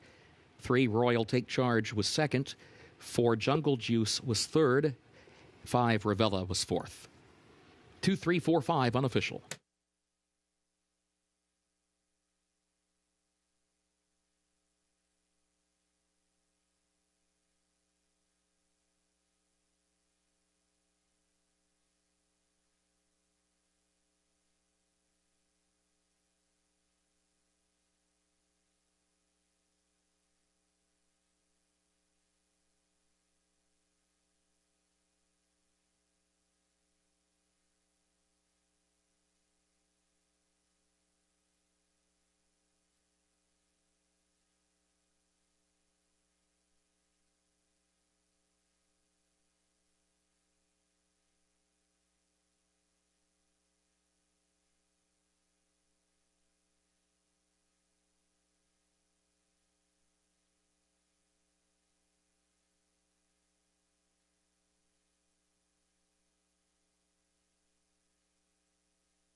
In the winner's circle for Keeneland's third race, the Mercer Mill, the unofficial winner, number 2, Jump Into the Fire, owned by Andrew Warren, trained by Ben Colebrook. Yoel Navas, apprentice jockey, with the winning ride. Jump Into the Fire, 5-year-old daughter of Run Happy, out of Katniss the Victor by Midnight Loot, the winner bred in Kentucky by Glendalough LLC. 1 1/8 over the fast main track, 1 minute 53.29 seconds.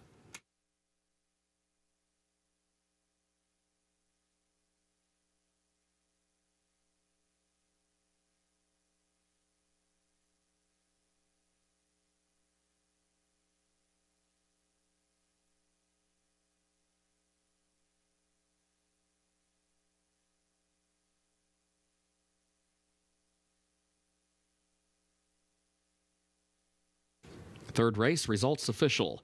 2, 3, 4, 5, the official results.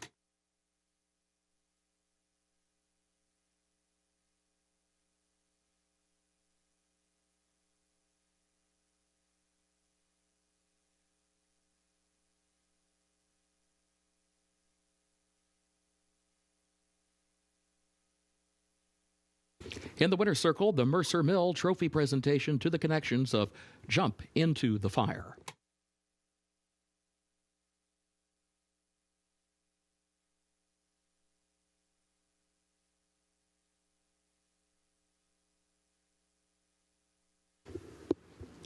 Keeneland's fourth race upcoming, double and pick 3 wagering featured here. Main track is fast, turf is firm today. Race 4 will finish in the short stretch of the first wire. Scratch the 6, Salsalita Verde. Scratch the 8, Awesome Alley V. Again, scratch the 6, Salsalita Verde, and scratch the 8, Awesome Alley V. Looking ahead to race 5, a reminder, scratch number 5, True Jedi. Scratch the 9, King of Song. Also scratch the 15, On KP, and scratch the 16, Arabian Prince. That's race 5. Scratch number 5, True Jedi. Scratch the 9, King of Song. Scratch the 15, On KP, and scratch the 16, Arabian Prince. Please note, number 13 draws in, number 14 draws in. Red Hot Rod and Foliage were both run. Jockey change on the 12, Apache Tears. That'll be Edgar Morales. 12, Apache Tears, Edgar Morales. And checking the 6th race, scratch the 7, Counter Strike. That's the 6th race, scratch the 7, Counter Strike.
Up to race number 4 on the card. We're moving closer to the pick 6. Do keep that in mind. About 45 minutes from now, beginning with race number 5, is when that pick 6 will begin, with the over $800,000 carryover expected to be in the $2 million range come post time for race number 5.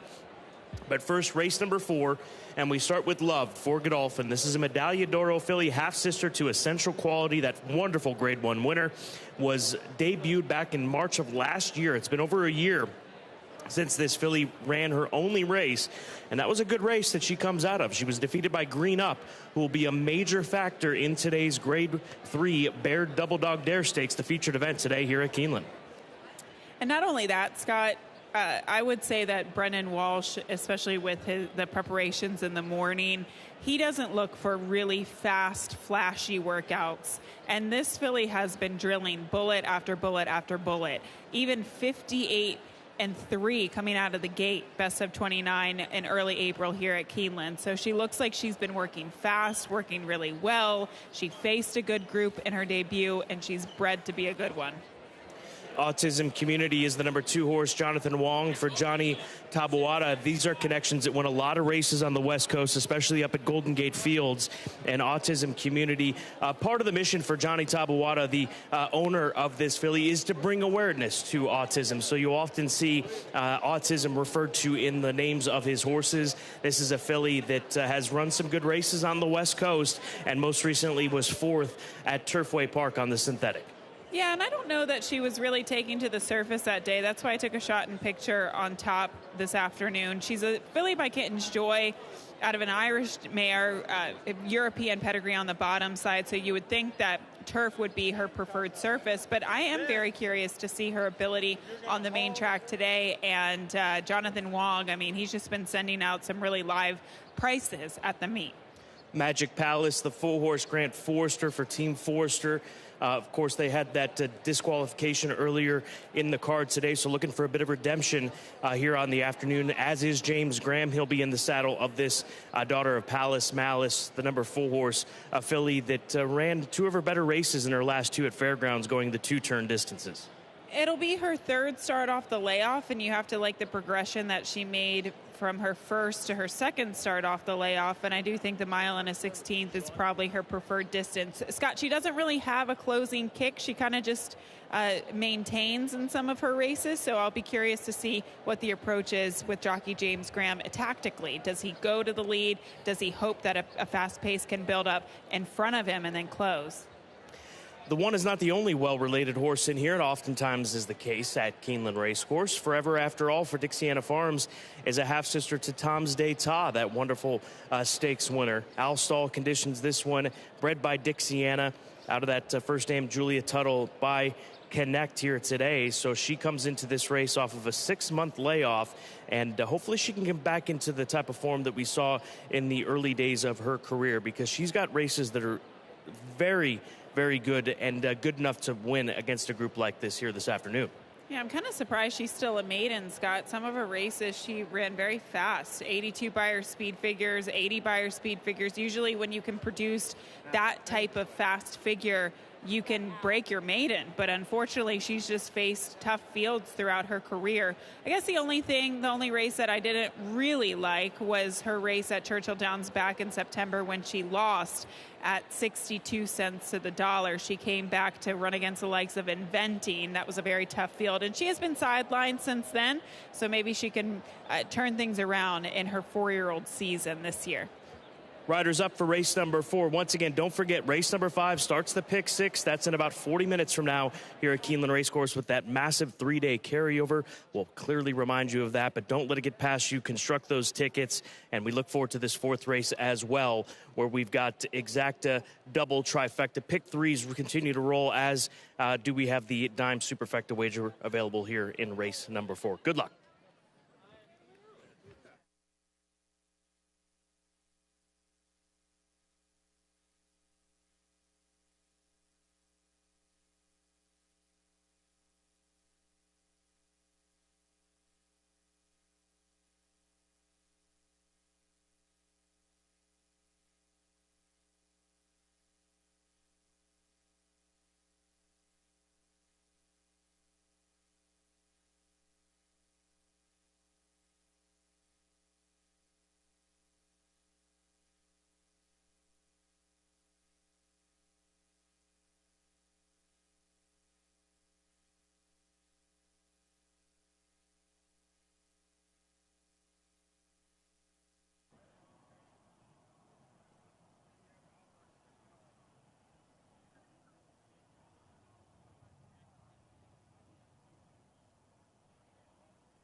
The horses are entering the track for Keeneland's fourth race, the Pine Bloom Maiden Special Weight.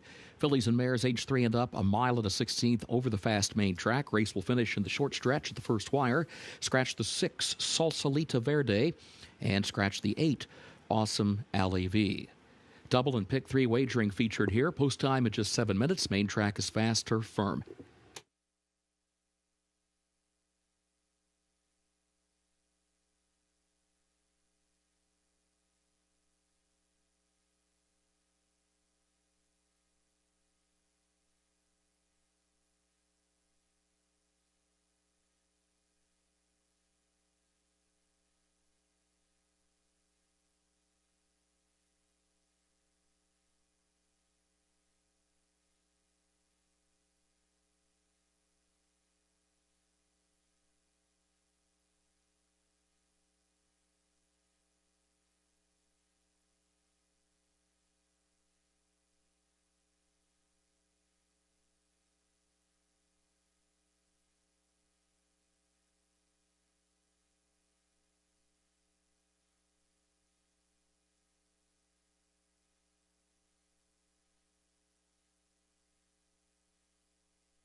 We go back to Love, the half-sister to Essential Quality for Godolphin, part of the Clocker Report this morning on Today at Keeneland.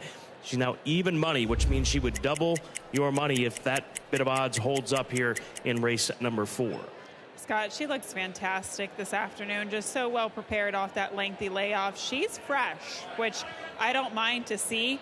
You kind of have to have that type of energy coming in off the long layoff, especially with that real post position. It is a lot to ask today. She's coming in off of a layoff since March of last year. She's never tried 2 turns before in the past. She does it today with that rail draw, but she just looks like a very talented, classy looking filly.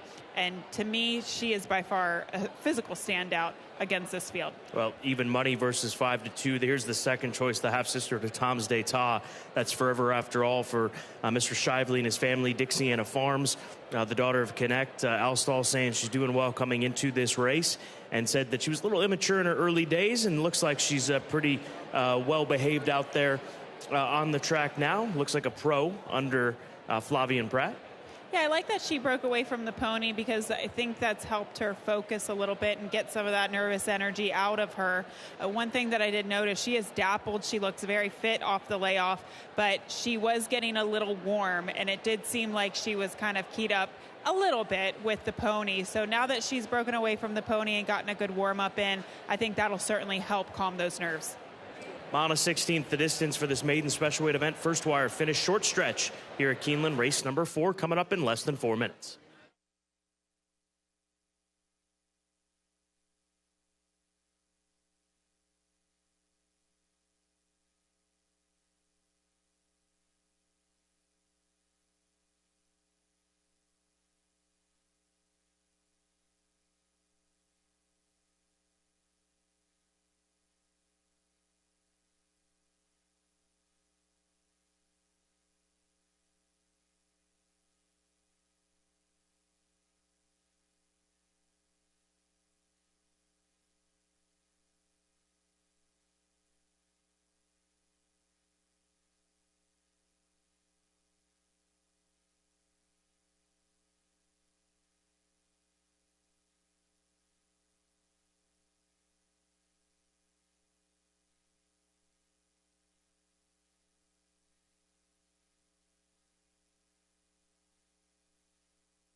Horses have reached the starting gate for Keeneland's 4th race, the Pine Bloom.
First wire, they are at the post.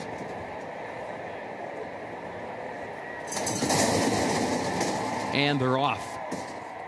There goes Loved for the early lead. Loved right out running to the front, and here comes Magic Palace to her outside. Forever After All will go a close-up third, and Autism Community is away running in fourth. Down toward the inside, Texas Melody between horses in fifth. Her Ladyship is a wide sixth, and a break of 5 more lengths to Bedtime for Buffy, who's last, moving midway on the first turn. Loved is the leader. Loved against the rail leads at 3/4 of a length. Forever After All, second by 3 lengths. Magic Palace third by 3. Then Texas Melody just to the outside of Autism Community, who moves up the rail into fourth. Her Ladyship is fifth, and a gap of 7 more lengths. Bedtime for Buffy is last. It was 23.98 seconds the time for the opening quarter. Up the backstretch, Loved is the leader. Forever After All just off her flank in second. Gap of 2 to Magic Palace in third. Autism Community, Texas Melody on the outside. Her Ladyship back toward the rail, still a long way back to Bedtime for Buffy. Last 48.17 seconds was the time for the first half mile. Loved is the leader. Forever After All is right there to the outside. Half length separating the top 2. Gap of 5 lengths back to Magic Palace, who's third. Autism Community is in fourth. Her Ladyship is fifth. 10 from the lead. The leader's coming to the quarter pole, and it is Loved who continues to show the way. Loved is leading it by 2 lengths, by 3 lengths now to the top of the short stretch. Forever After All is second. Gap of 8 more lengths back to Her Ladyship, who goes to third. Around the outside of Magic Palace in fourth. Loved goes by the 8th pole into the final furlong under no stress, just opening up comfortably here with a widening 6-length lead. Back to Forever After All, Her Ladyship, Magic Palace fourth. It is Loved who wins in a romp for Tyler Gaffalione. Forever After All was home in the second spot. Her Ladyship third. Magic Palace was fourth.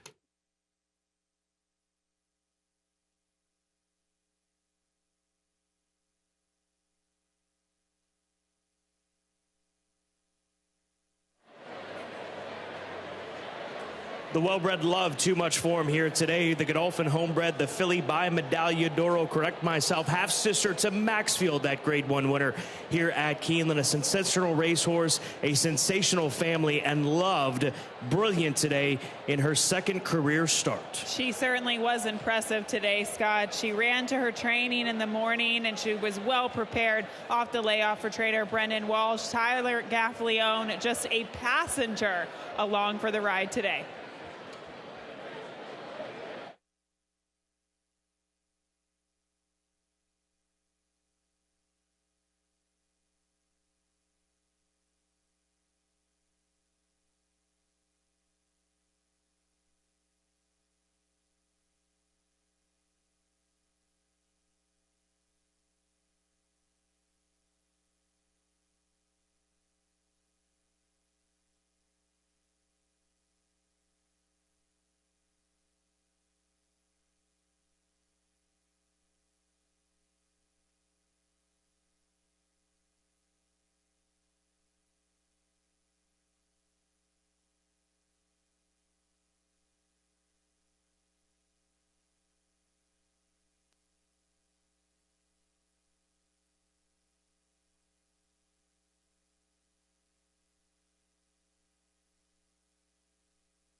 Unofficial results of Keeneland's fourth race. Number 1, Loved, was first. Number 7, Forever After All, was second. The 5, Her Ladyship, third. And the 4, Magic Palace, was fourth. 1754 unofficial.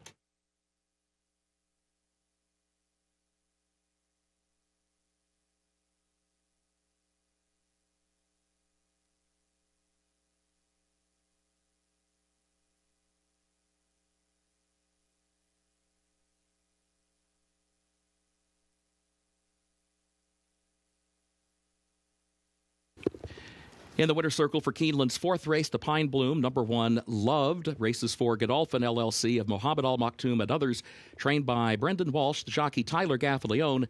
Loved, a 4-year-old filly by Medaglia d'Oro out of Velvety by Bernardini. The winner bred in Kentucky by Godolphin. A mile and a 16th over the fast main track, 1 minute 44.55 seconds.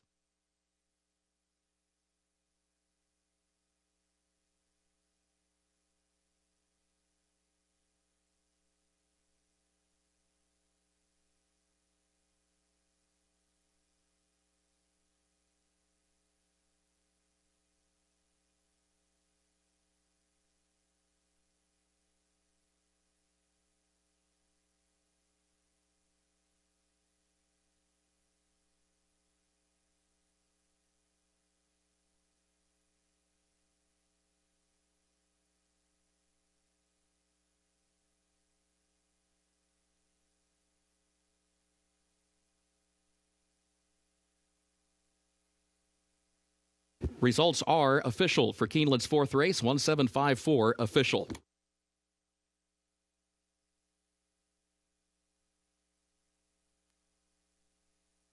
In the winner's circle, the Pine Bloom Trophy presentation to the connections of number 1, Loved.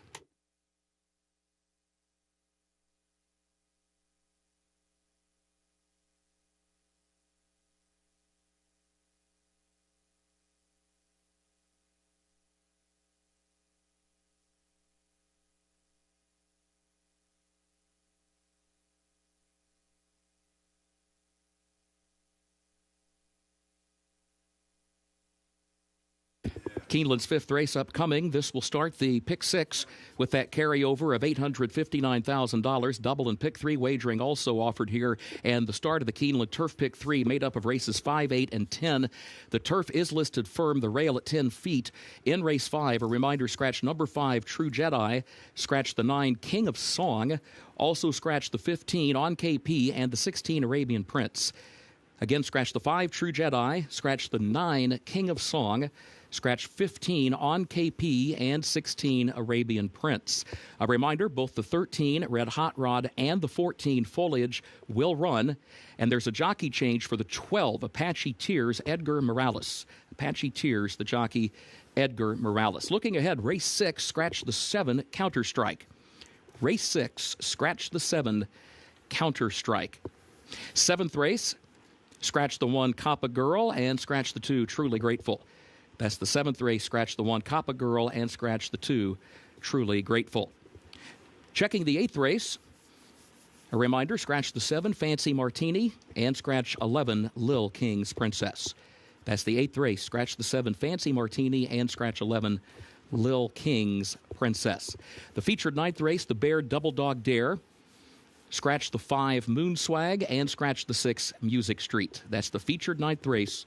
Scratch the 5, Moon Swag, and scratch the 6, Music Street. 10th and final race, no carryover for the Toyota Super High 5. Scratch the 12, Winter's Lion. Again, scratch 12, Winter's Lion. Fast track, firm turf.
Well, with some thunder clouds overhead here at Keeneland Racecourse, let's see if we can catch some lightning in a bottle in this pick six. Over $2 million is in the pool with the 3-day carryover of over $800,000 coming into the area. We do have some sprinkles as well here at Keeneland Racecourse. We'll monitor the weather for you as best we can, but getting set for this massive pick six opportunity ahead of us. We're going to start the conversation here in race number 5 with the number 3 horse Catamosto for DJ Stable and Mark Cassie. This is a no nay never colt that had a very vigorous campaign over in Europe. He ran in the Group 1 Commonwealth Cup at Royal Ascot, only beaten 2.5 lengths that day at odds of 40-1. He ran in the Darley July Cup, which was taken by Alcohol Free in that older racehorse event as a straight 3-year-old, and then came here to the United States, has run a couple of good races, caught the very quick Golden Pal in the Woodford Stakes in his most recent effort. That was 6 months ago. I think he'll be primed and ready to go here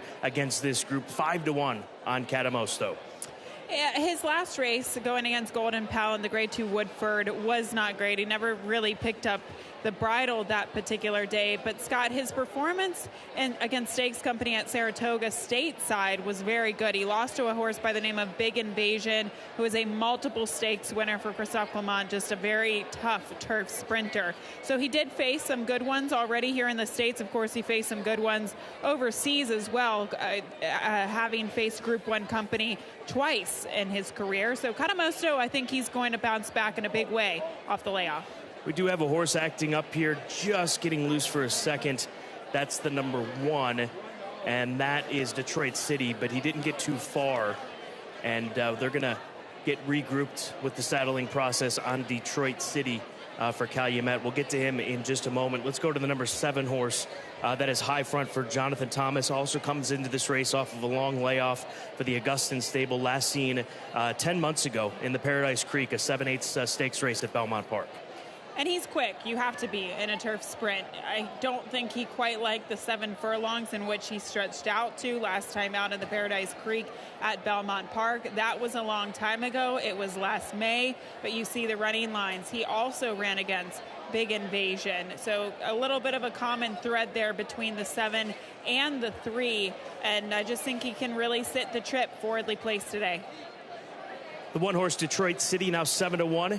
And they're still getting his tack assembled. It looks like he's going to be one of the last horses to be saddled. I believe they're going to saddle him on the walk, if I'm hearing correctly, down here in the paddock as the rain is starting to pick up down here in the paddock. But Detroit City, this one, I think he's just got proven form when it comes to turf sprints and coming out of a stakes race in his last effort back in March. He's 1 for 9 on the turf, and he does come out of a disappointing performance last time out where, Scott, he really did show nothing that day. But his race at Gulfstream Park was okay, kind of showing speed. I don't know if this is normal behavior for him to kind of be acting up. I would say maybe not the case because they originally tried to get the saddle on him, bring him into the stall. Now they're kind of going to plan B and saddling him on the walk. So definitely something to pay attention to, keep an eye on as we get closer to post time. Yeah, he's walking right through the center of the paddock here. So far, so good. They've got that girth on the undergirth and now going to work on the overgirth with Detroit City. As he's now just about dead center in this paddock, this vast paddock here at Keeneland Racecourse, 7-1. Let's go to the 4 horse Gregory's Pride, a West Coast invader for Phil D'Amato. Phil D'Amato should have a big say in this pick 6 sequence. He's got a first-time starter in race 7 who's getting a lot of buzz. Here's a horse that's had a lot of opportunities. He's finished 2nd or 3rd 9 combined times, just the 1 win from 14 starts. A consistent check getter, but not a consistent winner. He's made a lot of money, $151,000 by finishing 2nd and 3rd a lot of the time, and that's why I included him in 2nd and you included him in 3rd. I don't know how confidently I feel about him in terms of a win prospect, Scott, because sometimes we just don't always see that follow through with him, but we do know one thing, he's going to be running on late. All right, rain picking up more than it has at any point in the afternoon. Detroit City, he has been saddled up as he is the lone runner out amongst the walking ring portion of this paddock here at Keeneland Racecourse. Again, rain picking up here at Keeneland Racecourse. 14 minutes to post. Fast and firm conditions as it stands right now as we get set for the start of this much anticipated pick 6 here this Friday at Keeneland.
The horses are entering the track for Keeneland's 5th race, the Greenfield Farms, an allowance for 3-year-olds and up at 5.5 furlongs over the firm turf, rail at 10 feet today. Scratch the 5, True Jedi. Scratch the 9, King of Song. Scratch the 15, On KP, and scratch the 16, Arabian Prince.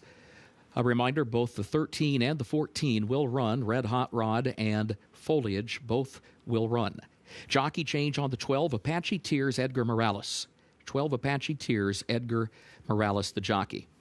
Double and pick 3 wagering, start of the pick 6 with that $859,000 carryover. Start of the Keeneland Turf pick 3 made up of races 5, 8, and 10. Post time in 7 minutes.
We come front side to take a look at this group of rambunctious sprinters getting set for the turf course sprint, which will start the pick 6. The pool now over $2.4 million. And Jack Sisterson, the trainer of this Calumet-bred Detroit City, just saying to me, it's funny how it's the sprinters that are rambunctious. You never see a mile-and-a-half turf horse doing what this group has, because they really have been on their toes, Gabby. But he said Detroit City's feeling good. He's back in his condition, back into a spot to be successful. And he's drifting a bit at 9-1, but for those playing the pick 6, I do think that Detroit City is one that you have to strongly consider here in this first leg of the pick 6. And I just wanted to follow up on how he was acting, Scott. We were mentioning that he was acting up a little bit in the paddock. Really tough to get the saddle on. They had to saddle him on the walk. But judging by how he's acting on the track side, he has definitely calmed down. He looked great. He looked so professional coming through the tunnel and through the post parade, and he has definitely calmed down track side. So I think that's very encouraging for this horse. Trust Daddy, the 6-horse Rosario for Double O Racing, Jerry O'Dwyer, the son of Birdsong, back to sprinting on turf for the first time since a race back in November. I still question what his best distance is. Is it a little bit farther than the distance that he goes today? But he does come in fresh, and watching him on the track, he seems to be fresh. He was on his toes very much so coming down the horse path and onto the track, and he's just a horse that's kind of, he's got that action that says, all right, let's go. He definitely, I like how he's acting and how he looks on the track, judging by the fact that this is a short turf sprint. Just a reminder, there are 2 horses that draw in off the also eligible, the 14 Foliage and this one, the 13 Red Hot Rod. Also, think back to yesterday, it was Wesley Ward with about a 9-2 shot, I believe, that won the first leg of the pick 6, which ultimately has led to this carryover, part of the reason for the carryover in that sequence. But Red Hot Rod, Johnny Velasquez in the saddle of this Mendelssohn gelding. He's trying turf for the first time. Mendelssohn, the sire of this 3-year-old, successful on both turf and dirt. Won the Breeders' Cup Juvenile Turf, also won the UAE Derby, so the versatile pedigree is there for Red Hot Rod. Yeah, and with 2 scratches to the inside, he moves into post position, draws post 11 now for Red Hot Rod. And this is a horse that won last time out from post 10 of 10. So he's proven that he can be fast enough to overcome an outside draw and still maintain position. Now, this is a tougher field than what he faced last time out. But I will say, Wesley Ward, he won 3 races yesterday. He has been having a very strong meet thus far. And I don't know if you want to leave this horse out of the first leg of the pick 6, but I know there's some tough decisions to make throughout the sequence today, Scott. Yeah, no question about it. That'd be an uneasy feeling to leave a Wesley Ward runner off in a turf sprint and on a pick 6 ticket. There's a look at the 7-horse High Front. He is the current favorite at 3-1 off the 10-month layoff. If we could just quickly go over to the 3, that is Catamosto. This is a horse who was feeling fresh down in the paddock as well. In fact, they had to rush a pony over to him in that secondary paddock here at Keeneland, but he has settled down as well. He's 9-2 on the board, carrying the maroon and white of DJ Stable for Mark Cassie, the son of No Nay Never. Look at that pick 6 pool, $2.79 million. The next click, it should be at $3 million plus. We look forward to it. Good luck for those of you playing. It's a challenging sequence, but these are the types of cards and sequences that horse players live for. Pick 6 begins in less than a minute here at Keeneland.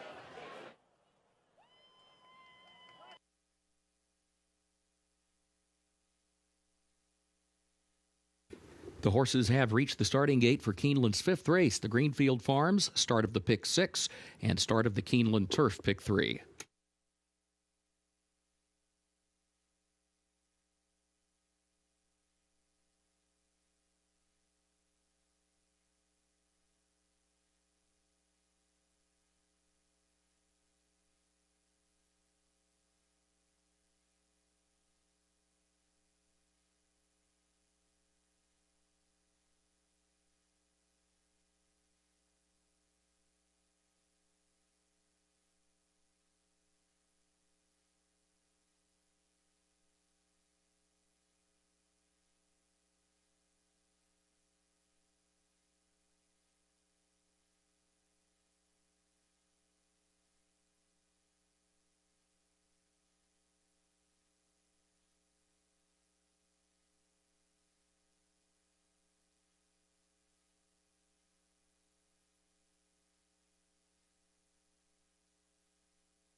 They are at the post.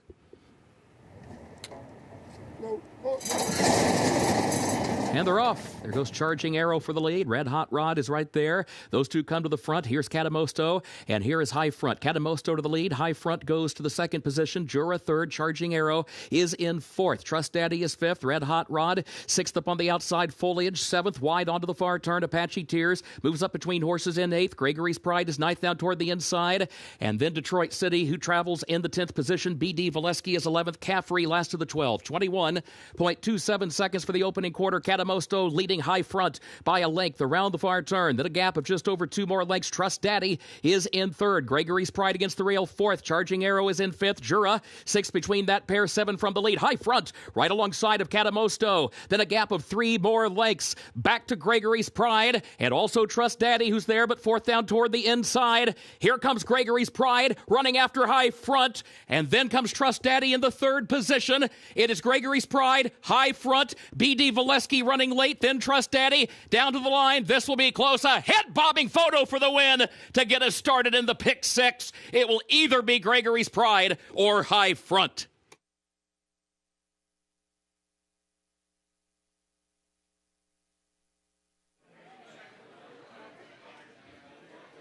Only fitting to start in this fashion in the first leg of the pick 6 as Catamosto turned them for home with the advantage. Then the 7 takes over High Front. Then the baton is passed to the number 4 horse, and that's Gregory's Pride. It looks late, Gabby. I know this is ultra tight on the wire, but I think the 4 gets up right there, right before the wire to kick off this pick 6.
Unofficial results of Keeneland's 5th race. In the photo for the win, number 4, Gregory's Pride, was first. 7, High Front, was second. The 2, B.D. Valesky, third. The 6, Trust Daddy, fourth. 4-7-2-6, unofficial.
Results of race 5 official. 4-7-2-6, the official results.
Official winner of Keeneland's fifth race, the Greenfield Farms number 4, Gregory's Pride, owned by Old Bones Racing Stable, LLC, of Andrew Mulaski. Trained by Phil D'Amato, Flavian Pratt, the jockey. Gregory's Pride, a 5-year-old gelded son of Tamar Coos, out of Harawa by Medaglia d'Oro. The winner bred in Kentucky by Nixar Farms. The time for the 5.5 furlongs over the turf listed firm today, 1 minute 1.87 seconds.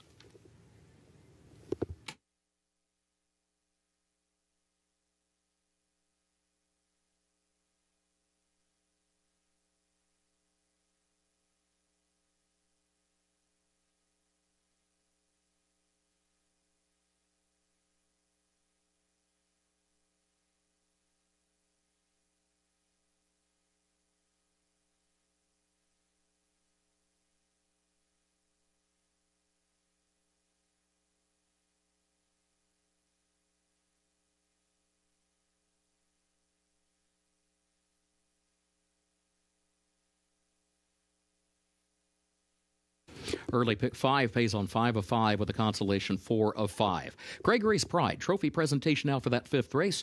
The Greenfield Farms trophy presented to the connections of Keeneland September sales graduate Gregory's Pride.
We direct your attention to the winner's circle as we recognize longtime Keeneland Medical Director Dr. Barry Schumer. Dr. Schumer is respected nationally for his trailblazing work to improve jockey safety and welfare.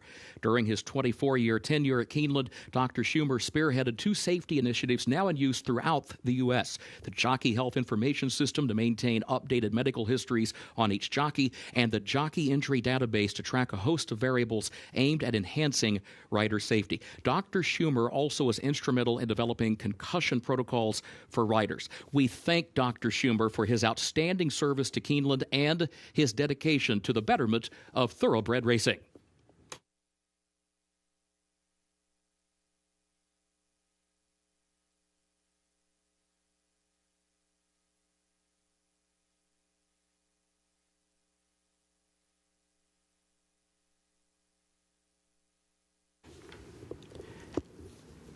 Keeneland's 6th race upcoming, double and pick 3 wagering start of the late pick 5. A reminder, scratch the 7 counter strike. Scratch the 7 counter strike. Main track is fast, turf is firm. Looking ahead to the 7th race. A reminder in the 7th race, scratch the 1 Coppa Girl and scratch the 2 Truly Grateful. 7th race, scratch the 1 Coppa Girl and scratch the 2 Truly Grateful. 8th race. Scratch the 7 Fancy Martini and scratch the 11 Lil King's Princess. That's in the 8th race. Scratch the 7 Fancy Martini and scratch 11 Lil King's Princess. Featured 9th race, the Bear Double Dog Dare. Scratch 5 Moon Swag and scratch 6 Music Street. It's featured 9th race. Scratch the 5 Moon Swag and scratch the 6 Music Street. 10th and final race, no carryover for the Toyota Super High 5, scratch 12, Winter's Lion. 10th race, scratch the 12, Winter's Lion.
There was always hope at the racetrack. If you didn't manage to move along in the pick 6 or you didn't get a wager in, we've got the late pick 5 for you coming up here at Keeneland Racecourse. 50-cent minimum wager starting in race number 6. Starter 50, going 6.5 furlongs. Main track continues to be fast, and Morning Cup is the favorite, the horse that I go to. Inside post should be quick away from the gate if all goes well for this Alstall Jr. trained son of Hardspun. And he's done nothing, really, in my opinion, wrong in those races against starter companies since he broke his maiden. Yeah, Scott, this is a good spot for him. He clearly broke his maiden last fall here at Keeneland for the $50,000 level, making him eligible for those starter races. He hasn't won since that maiden breaking score, but he's gone against some really nice horses in those starter races like Flint Ridge. I don't see there being a ton of speed in here, so that could give him the pace advantage having drawn the rail today. Let's go to the 5 horse who you've got on top. That is Supremely for Greg Foley. He broke his maiden 2 starts ago at Fairgrounds on the 11th of February. He beat a horse named Tim Tall, who we saw run big here at Keeneland this meet. And also, this is a gelding that moved into an allowance condition following that maiden score, so showing up for 50 here today. He's eligible for this race, having given the fact that he ran in a maiden 50 a couple of times back in June and September of last year at Churchill Downs. Some of the horses in this field broke their maiden at a claiming level, making them eligible for this starter $50,000 level today. But in fact, he did run against maiden $50,000 types. He didn't win those races. He won a maiden special weight at the Fairgrounds 2 starts back. So that leads me to believe that this horse might just be getting better, and he faced a very tough group of competition last time out. I'm not saying this is an easy group by any means, but I do think it's a little better than what he faced last out. Appeal denied. The number 4 horse, he broke his maiden in a maiden special weight at Churchill Downs. That was in September of last fall, won by 2.5 lengths. He caught some bears, though, in his subsequent starts. Marsalis in that first try against winners here at Keeneland Racecourse, and then a horse named Seal Beach at Churchill in the follow-up event just 3 weeks after that. He was big prices in both of them, just showing you how difficult those races were. They drop him in for 40. Luckily for them, they don't lose him. They didn't get this horse didn't get claimed, so gets the eligibility based on that run for 40 to run in this starter race here today, and he's the second choice at Keeneland in a race worth $57,000. Yeah, that last race, that figure is very gaudy, though. It kind of came out of nowhere. He posted a 93 Beyer speed figure. By far, that was the fastest race that he has ever run. So I think some people who might be going against him today question if that race is legitimate and if he can reproduce it this afternoon. But if you're playing the common race theme, he did lose narrowly to Button Boy, and Button Boy actually won that allowance race that the 5 Supremely comes out of, and Supremely lost to him by over 5 lengths. Appeal denied, almost beat that horse. So that just kind of shows you the class divide there. Schmoozen is the 2 horse for the Lothenbach stables. Neil Pessin, Jareth Loveberry gets the re-ride for a 4th consecutive race. Here's a horse who's been tested at this level down at Fairgrounds. He picked up a win for $50,000, now more as a 2 near the beginning of the meet at Fairgrounds at the end of December. But you got to respect him. Neil Pessin telling us earlier this afternoon that this flatter gelding Keeneland grad is doing well in his training. Yeah, he's doing well, and I think this is a horse that could definitely run on late and maybe hit the board. I used him 4th in this race, but the only reason why I didn't pick him in the top 3, and look, he did win a claiming race at the Fairgrounds going 3/4. I still don't know what his best distance is. Is it 6? Is it a mile? Is it somewhere in between? Maybe it doesn't matter since the horse has been training so well recently. 9 minutes to post, just about set for the Riders Up call. Race 6 here at Keeneland begins the late pick 5.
Horses are entering the track for Keeneland's 6th race. Starter allowance, 3-year-olds and up, 6.5 furlongs over the fast main track. Scratch the 7 counter strike. Again, scratch 7 counter strike. Double, pick 3, and late pick 5 wagering. Main track is fast, turf is firm. Post time in 5 minutes.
Front side for race number 6. Now 3 minutes, less than 3 minutes to post to start the late pick 5. We're looking at the number 6 runner. That's American Icon out of the German Vasquez Senior Barn Gunrunner Colt with Edgar Morales in this saddle. I think there's some angles to work with on this horse. This is a colt that's been running against first-level allowance types. The last time he ran in a starter allowance was back in November at Churchill Downs, kind of sloppy track that day, and he actually hit the board finishing 3rd. So at a big price, if you're playing exotic wagers, exactas, tries, etc., we're trying to fill out those top finishers outside of the winner. This horse could be primed for a bounce back, moving back to dirt as well. So here's a colt that was running against some strong competition in the fall of last year. He was running against horses like Uber, Kirk, and Strobe. So off the synthetic to the dirt, there's a lot of folks that rely on that move, synthetic to dirt moves, that this horse is making here today at 20-1. You can find worse form on a 20-1 shot, I promise you that, than what we're getting with American Icon here in race number 6. Another healthy pool, over $316,000 in the late pick 5 pool. That's a 50-cent minimum wager for the final 5 races of the day, as it'll get underway in race number 6. 2 minutes to post.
Horses have reached the starting gate for Keeneland's 6th race, start of the late pick 5.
They are at the post.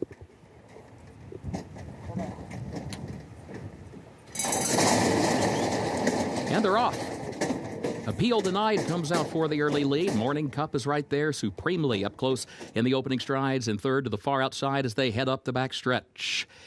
Appeal Denied, the early leader, outward from the rail, leads at 3/4 of a length. Morning Cup goes second by a length. Supremely is in the third position. Stand for Freedom slides down toward the inside in fourth. And then Schmoozen, who travels in fifth. And a break of 4 more lengths back to Keen on You. American Icon is last. The opening quarter went in 23.24 seconds. On to the far turn. Appeal Denied is the leader by just a length. Morning Cup outward from the rail in second. Stand for Freedom is down toward the inside third. Supremely is a wide fourth around the far turn, moves up within 3 lengths of the lead. Schmoozen between horses in fifth. Gap of 5. American Icon is in sixth. Keen on You, last of the 7 as they come off the far turn. Appeal Denied, chased by Morning Cup. A length separates the top 2. Gap of 2. Stand for Freedom, third to the inside. Supremely fourth on the outside. Schmoozen is in fifth. Morning Cup, Supremely, both trying to chase down Appeal Denied. Stand for Freedom is fourth back toward the inside. Appeal Denied, final furlong, has the lead by a length. Supremely is there to the outside. Stand for Freedom is there to the inside.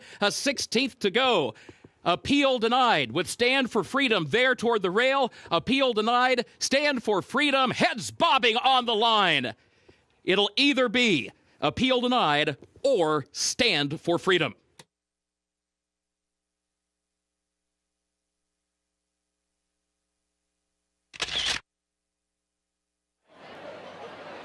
Photo on the wire, no question about it, in race number 6 at Keeneland as the full horse, Appeal Denied, has a length advantage at this point. It looked like the 5 was going to be his main competitor late, but down on the inside on the far side comes Stand for Freedom, the 3, making it ultra tight on the wire. Yeah, he made up so much ground coming up on the inside, whereas the 4 had the advantage throughout.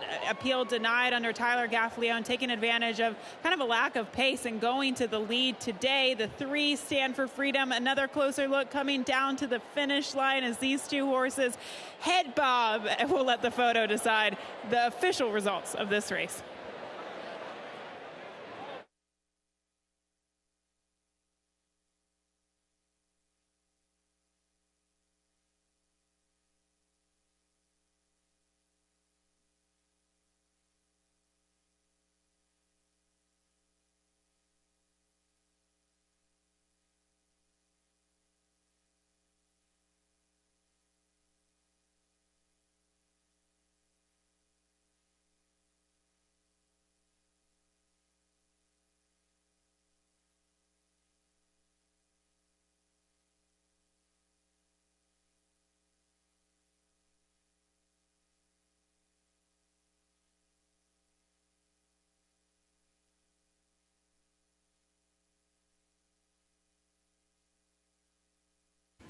Unofficial results of Keeneland's 6th race. In the photo for the win, number 4, Appeal Denied, finished first. Number 3, Stand for Freedom, second. Number 5, Supremely, third. The One Morning Cup was fourth. 4-3-5-1, unofficial.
In the winner's circle for Keeneland's 6th race, the unofficial winner, number 4, Appeal Denied, owned by the Donnemeyer Farm of Myra Ball, trained by Greg Foley. 2 wins today for jockey Tyler Gaffalione. Appeal Denied, a 4-year-old gelded son of Successful Appeal out of northern Michigan by Broken Vow, bred in Kentucky by Donnemeyer Farm. 6.5 furlongs over the fast main track, 1 minute 17.66 seconds, and the results are official. 4-3-5-1, the official results.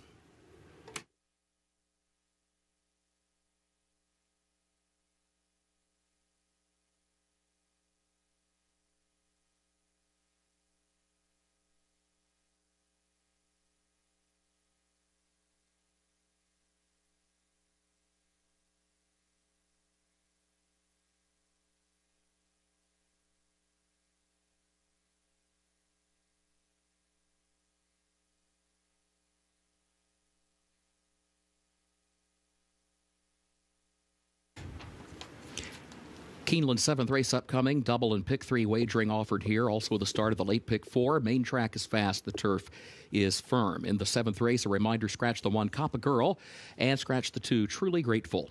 Again, scratch the 1 Coppa Girl and scratch the 2 Truly Grateful.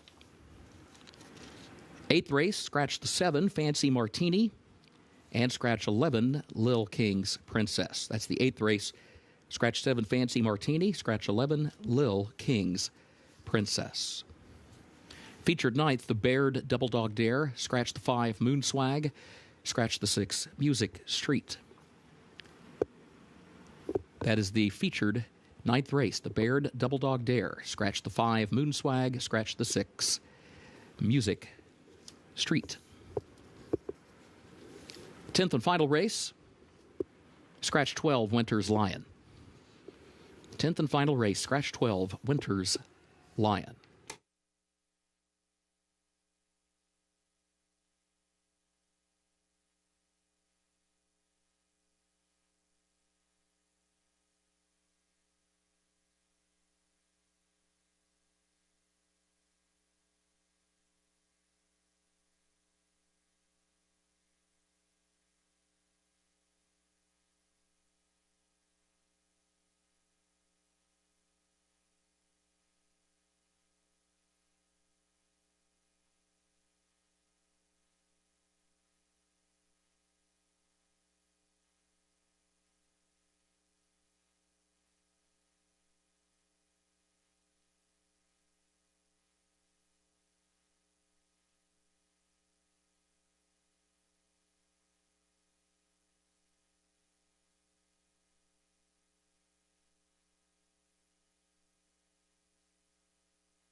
Well, the wind and rain has picked up here, as you can clearly see on the screen. For those of you not here with us at Keeneland Racecourse, as we get set for race number 7, the wind more than anything as far as the weather conditions, so something to monitor over the course of the remaining couple of hours that we have here at Keeneland this afternoon. Maiden special weight event is race number 7, pretty wide open one in our opinions. We'll start with Hide Right Away. Hide Right Away, the number 4 horse out of the Lynn Cash barn, a horse that I think will show some speed here today, cutting back in 6.5 furlongs. I think can be dangerous in this race as we take a look at him in the all-weather stalls getting saddled up. He's run in the money in his last 3. He was second in a maiden allowance race up at Laurel back on the 1st of April, coming back in less than 3 weeks' time for Lynn Cash. Scott, I'm about to get blown away here in the paddock right now. So, yes, Hide Right Away. I might go hide right away and get out of the paddock because it's starting to rain and get very, very windy, and I am not covered up. But, yeah, this is a long shot that you like. I do think that she'll be able to be forwardly placed, though. Let's go to the 9 horse next. That is going to be She's a Small Town Girl for Mike Maker, Michael Hoy, up here from Hot Springs, Arkansas, to take this filly's race in. Comes in from Oaklawn and Hot Springs as well, does the Oscar Performance filly. She's yet to try grass, which we've seen. Obviously, Oscar Performances do very well, the sons and daughters of that Grade 1 winner. But, why change things when she's put together some solid efforts on dirt? I guess has got to be the mindset down at Oaklawn Park. Exactly. She's running against really good competition on the dirt so far, and until she proves them otherwise, why not continue on the same surface? She ran against Punchbowl first time out, who is a very talented filly for trainer Brad Cox. She came back against a good group, an Unsung Melody, who finished second to Punchbowl in her first race. So I think avoiding fillies like that in this race, it's going to put her right on track.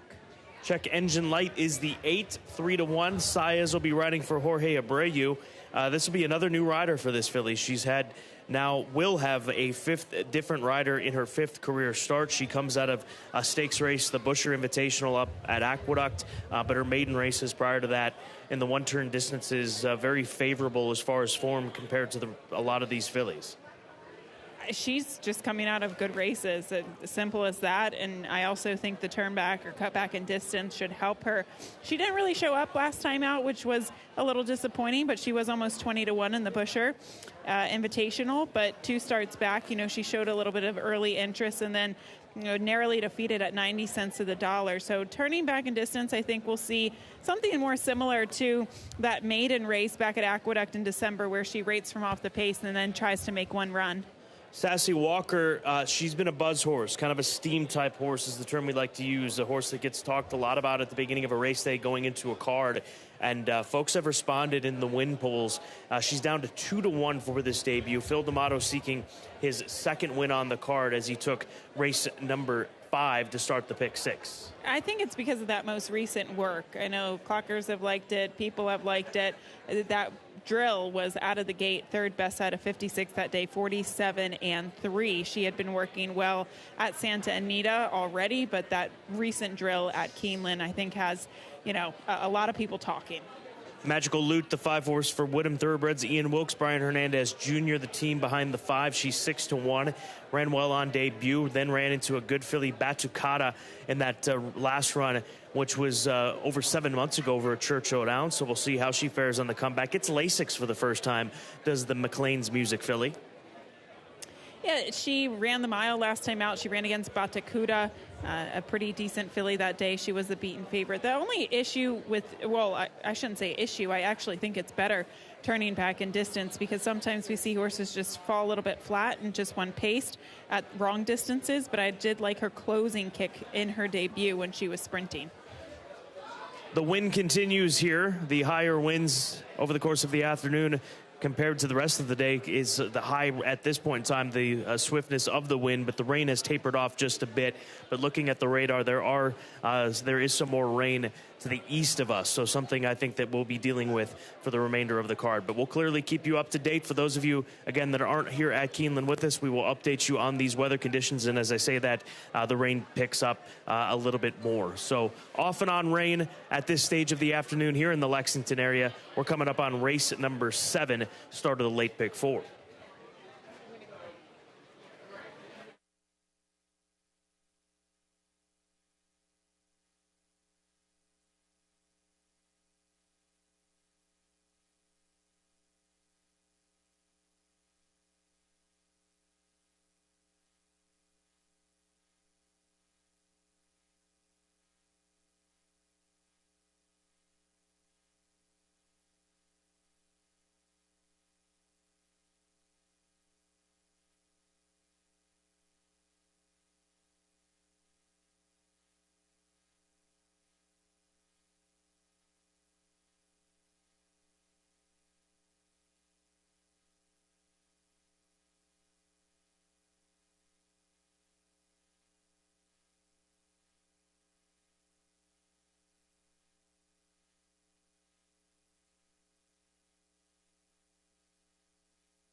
The horses are entering the track for Keeneland's 7th race, the Warrendale, maiden special weight for 3-year-old fillies, 6.5 furlongs over the fast main track. Scratch the 1, Kappa Girl. Scratch the 2, Truly Grateful. Double and pick 3 wagering. Start of the late pick 4. The main track is fast. The turf listed firm. Post time 6 minutes away.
Under advisement for Farfellow Farms is who we're taking a look at here. One of 2 first-time starters for trainer Brendan Walsh.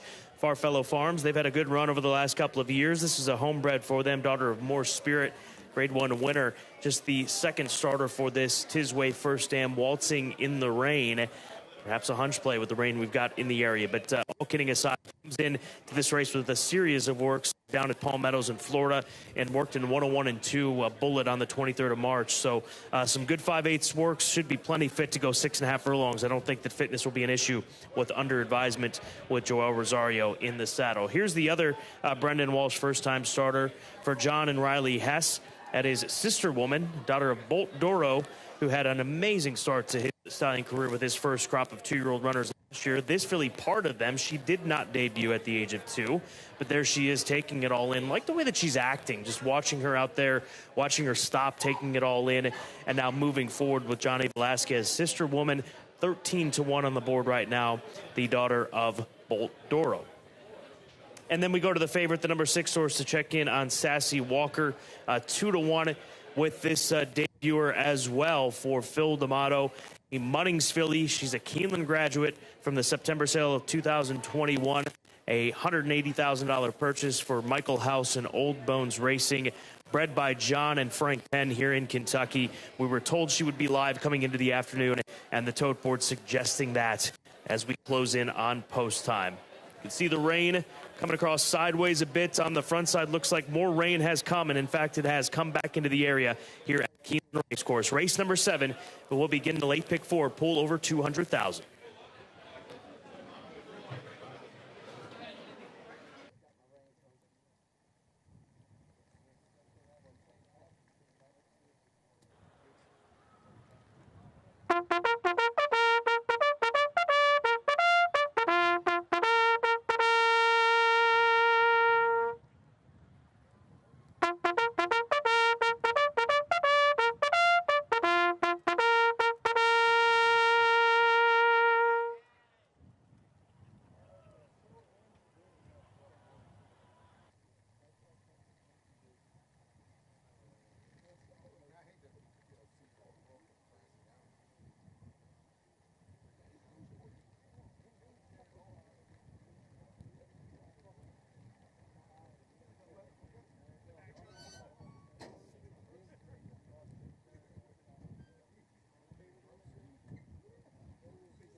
The horses have reached the starting gate for Keeneland's 7th race, the Warrendale, start of the late pick 4.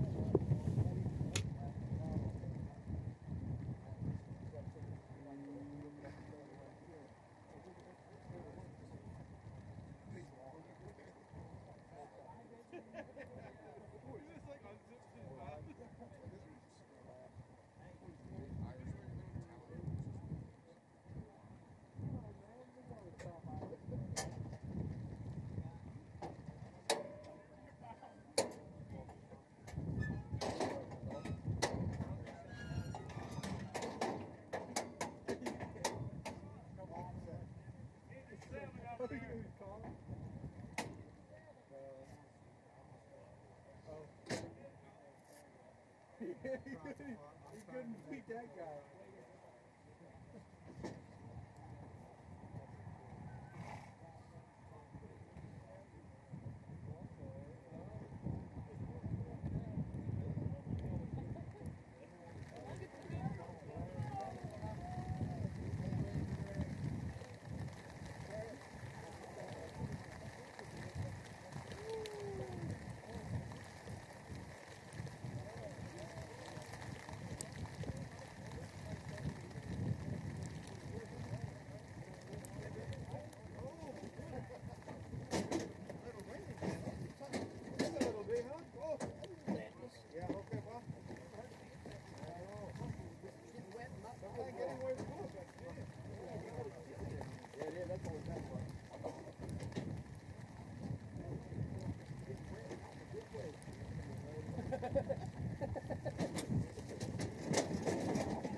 They are at the post.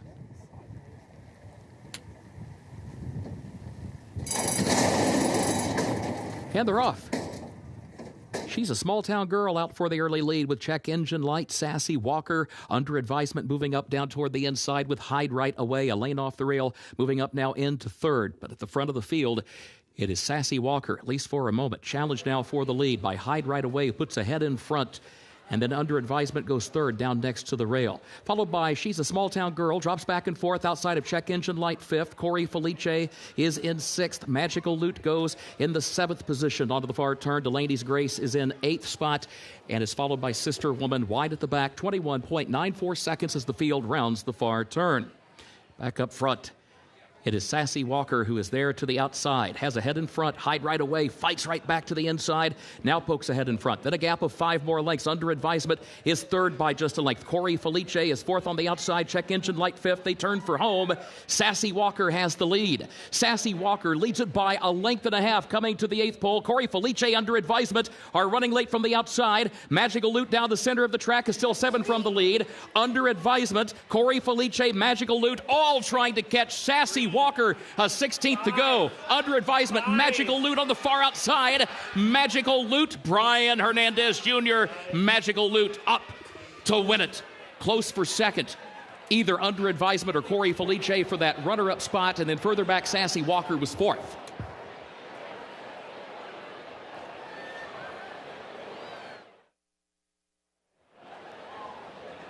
The experienced filly, Magical Loot, able to pick up the pieces and run down the pace setter. That was the 6-horse Sassy Walker, Gabby, who was sharp away from the gate, but here in competition time, unable to maintain that lead with the experience coming from over the top in the form of the 5-horse Magical Loot. Yeah, early on, the 6 and the 4 were dueling on the front end, creating a perfect scenario for someone to close from off of the pace. It looked like some of the other fillies were just spinning their wheels, but once the 5 Magical Loot got out in the clear, she really started to pick up the pieces late under Brian Hernandez Jr. to get this score at 4-1.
The unofficial results of Keeneland's 7th race: 5, Magical Loot was first. 3, Under Advisement was second. 10, Corey Felice third. 6, Sassy Walker fourth. 5, 3, 10, 6, unofficial.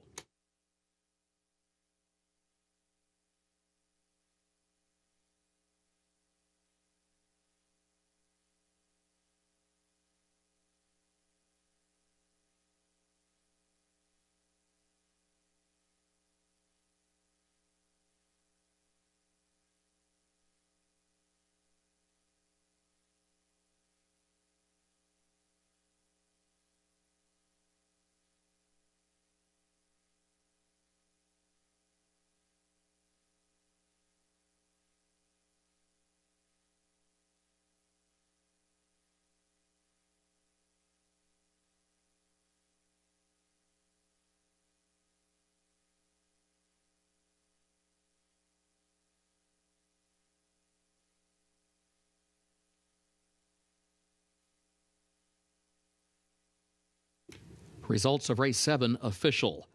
5, 3, 10, 6, the official results. In the winner's circle for race 7, the Warrendale, the official winner, number 5, Magical Loot. Owned by Whittam Thoroughbreds LLC of Janice Whittam, trained by Ian Wilkes, the jockey Brian Hernandez Jr. Magical Loot, a 3-year-old filly by McLean's Music out of Street Song by Flatter. The winner bred in Kentucky by Whittam Thoroughbreds LLC. 6.5 furlongs over the main track, listed fast, 1 minute 18.91 seconds.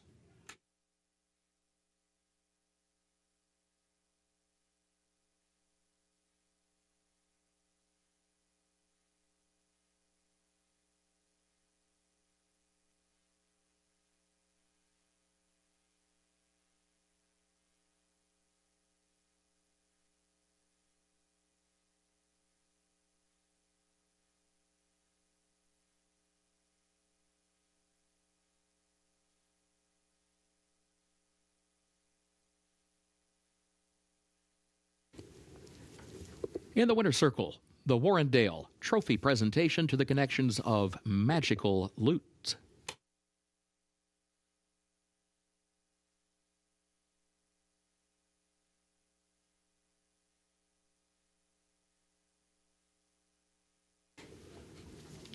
Keeneland's 8th race upcoming. Turf is listed firm, the rail at 10 feet. Double and pick 3 wagering here starts the last of the day's rolling pick 3s. A reminder, scratch the 7, Fancy Martini, and scratch 11, Lil King's Princess. Again, scratch the 7, Fancy Martini, and scratch 11, Lil King's Princess. The featured 9th race, the Baird Double Dog Dare, scratch 5, Moonswag, and scratch 6, Music Street. That's the featured 9th race, scratch 5, Moonswag, and scratch 6, Music Street. 10th and final race, scratch the 12, Winter's Lion. 10th and final race, scratch 12, Winter's Lion.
Race number 8, a mile and a 16th event, third level allowance condition, 3 other than for fillies and mares 4 and up. Juncture for Juddmonte is the 3-2 favorite. There's the gray daughter of Dark Angel, bred by Juddmonte from a Frankel first dam, their stallion.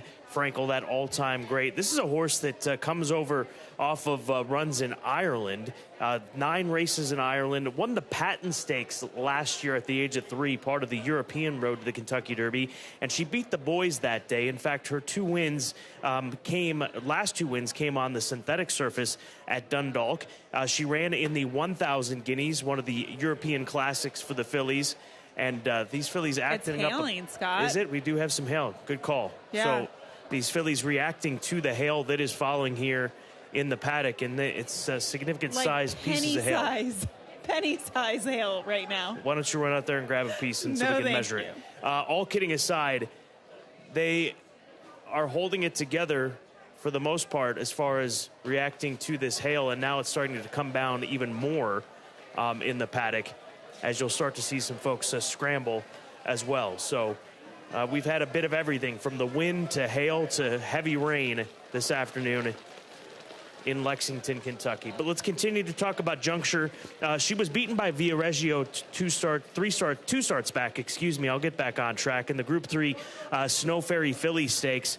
But I think that the mile and a 16th distance to the mile and a 16th is going to be more of her game. That was a mile and an 1/8 race 2 starts back when the 3 filly was able to beat her. I still can't get over this rain, Scott. We literally have everything today. We have had everything today. Juncture, she went against some of the best. Group 1 company, Group 3 company. She was the favorite when she went against Via Reggio in the Grade 3 Snow and the Group 3 Snow Ferry Philly Stakes. It's kind of crazy to see these 2 fillies. They competed against each other in Ireland, and now they find themselves against each other today in Lexington, Kentucky. But Juncture clearly is very live. She opened up as the favorite. She's 8-5, and we'll have to see if Juncture can turn the tables on Via Reggio today. Let's go to Via Reggio, the bay daughter of Caravaggio. Caravaggio, that son of Scat Daddy. This looks like an acquisition out of a Horses and Racing Age sale back in 2022, and she's the victress of that Snow Ferry Phillies Stakes at the Curragh back over 7 months ago. Now moves to Brendan Walsh's care. She just seemed like a filly that was starting to get really good at the end of the year or in the middle part of the year, and then obviously was not seen since August of last year, the Curragh, when she ran in that Group 3 Snow Ferry Phillies Stakes. It's just a question. I mean, obviously the one Juncture, she has gone against better company over the course of her career. Via Reggio did get the better of her on that particular day. Maybe Via Reggio is starting to really improve as a filly in general. It'll be an interesting face-off this afternoon. And Fastest Flight, the number 2 horse, 7-2, backing against the Allowance Company after an attempt in the Grade 3 Honey Fox Stakes. A good attempt at that. She was 4th, only beaten a length and a quarter. That was on the 4th of March, as we have some thunder now in the area with the rain that continues to fall. Thankfully, the hail has moved out of the area, but nonetheless, Fastest Flight, she's a live competitor, and she's 3-1. Well, if neither of the 2 European fillies are ready off the layoff, at least Fastest Flight, she has recency. You know that she's going to be fit coming into this race, and she does seem to be improving. She's through all of her allowance conditions. She won impressively at Gulfstream Park 2 starts back, and I thought she put on a very good performance against Graded Stakes Company for the first time last time out. So if you're not convinced that one of these European fillies are going to get the job done, Fastest Flight, I think, is that proven horse in the States. 15 minutes before race number 8. Don't forget the Bear Double Dog Dare Stakes is still coming up. That'll be race number 9, our featured event on this Friday. With the weather that's come in the area, the temperatures have dropped to quite a bit as well. So, again, weather has been part of the story of this Friday afternoon of racing at Keeneland. Race 8 coming up next. Good luck.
The horses are entering the track for Keeneland's 8th race, the Hunter Valley, and allowance for fillies and mares age 4 and up at a mile and a 16th on the turf, which is listed firm, the rail at 10 feet.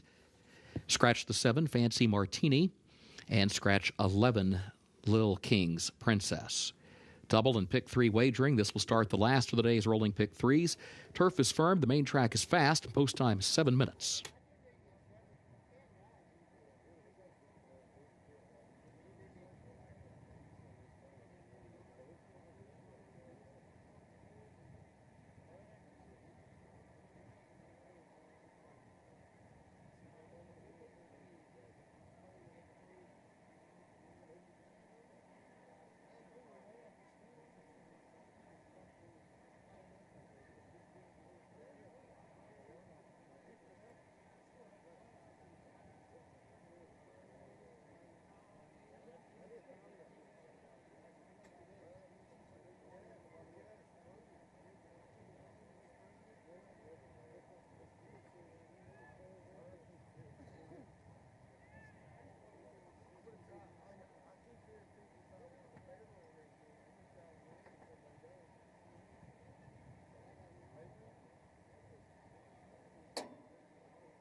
5 minutes to post race number 8 as they'll be moving over to the turf course here in the next few minutes. Troberitz is the number 5 horse for the Governor Brereton Jones, a homebred for Brereton Jones. She saw something down in the paddock where she just didn't want to quite move forward, but finally they got her going. Nice looking filly by Summer Front. She's got some back races where she's run some big races, including a 10-length win, albeit in a field of 3, just 2 starts back. But a quality filly. She's run well on the grass just about every time that they've raced her on the turf course, which has been a majority of her career. But the 5 horse at 36-1, Troberitz for Neil Pessin, Adam Beschizza, and Mr. Brereton C. Jones. The 6 horse is a good-looking filly by partisanship. She's a chestnut filly by Bated Breath. Just a big, stout filly. Like the way that she looked under Luis Saez, and there she is warming up. A Keeneland January sales graduate from that Horses of Racing Age portion of the sale just a few months back. She's very nice, Scott. And as you said, she just has a lot of size to her, holding her condition, coming in off the layoff. I'm a little bit scared of her. She's a big price at 7-1. We talk about Graham Motion and how well he does with his turf horses throughout the spring or the fall season. And she at least has gone against graded stakes company in the stakes. In the States, in some ways, you could say that she is one of the classier fillies in this race that have had an American campaign. 4 minutes to post. The 9-5 favorite is the Juddmonte runner. There she is. Juncture for Brad Cox, making her first start here in the United States. Let's go over to the 3 horse real quickly. Via Reggio, a filly that Juncture, the 1, is very familiar with. There she is in the Hunter Valley Farm Silks. Debbie O'Connor, also co-owner of this Caravaggio filly. That recent success coming in Group 3 company at the Curragh.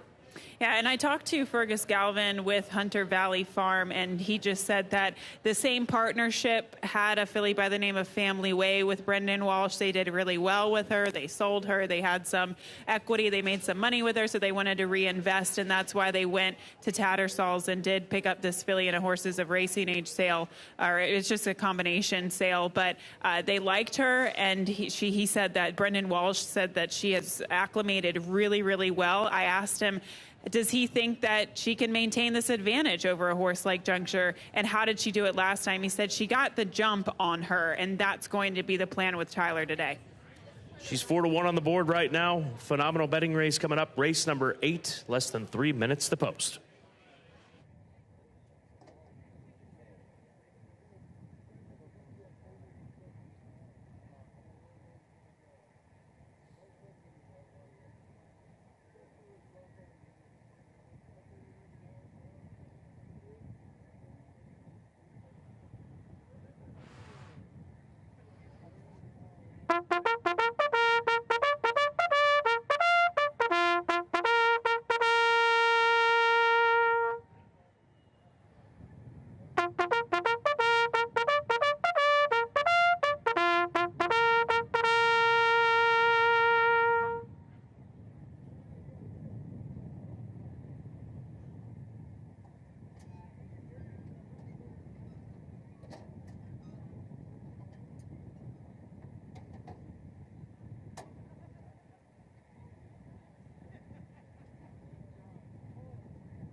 The horses have reached the starting gate for Keeneland's 8th race, the Hunter Valley.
They are at the post.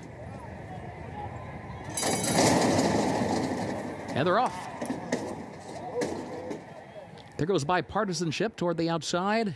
Here comes Fastest Flight down toward the inside. Fast as Flight puts a neck in front as Bipartisanship will go in second. Via Reggio is third down toward the inside. Valentina Day moves up fourth on the outside. Arm Candy, a lane off the rail in fifth into the first turn. It is followed closely there by Trail Ridge Road. At the front of the field, though, it will be Fastest Flight to lead it. Fastest Flight leads it by a length against the rail. Bipartisanship is second, 3/4 of a length. Valentina Day tries to challenge for third just to the outside of horses, followed by Via Reggio, who's back toward the inside. Arm Candy between horses is in the fifth position. Justify My Love is sixth. Trail Ridge Road is in seventh. Trobe Ritz is in eighth. And Juncture last, a lane off the rail, challenging for eighth and moving up within 7 lengths of the lead. First half mile was 48.81 after an opening quarter in 24.39. Over to the far turn they go. And it is Fast as Flight who leads it. Fast as Flight leads it by just a half length. And Bipartisanship is alongside in second, 3/4 of a length. Valentina Day goes third up on the outside. Via Reggio in behind horses down toward the inside. In fourth, Trail Ridge Road is a wide fifth around the far turn. Justify My Love, Arm Candy. Juncture is still at the back of the pack and is running 8 lengths off the lead along with Trobe Ritz. They turn for home. Bipartisanship is coming after Fast as Flight, joined by Via Reggio, who comes on with Valentina Day. Juncture is out in the center of the course, still 7 from the lead. Bipartisanship has taken a narrow lead. Fastest Flight second. Via Reggio is coming up from the outside, down to the wire. Via Reggio up to win it. A half length on the line. Tyler Gaffalione, his third win on the card.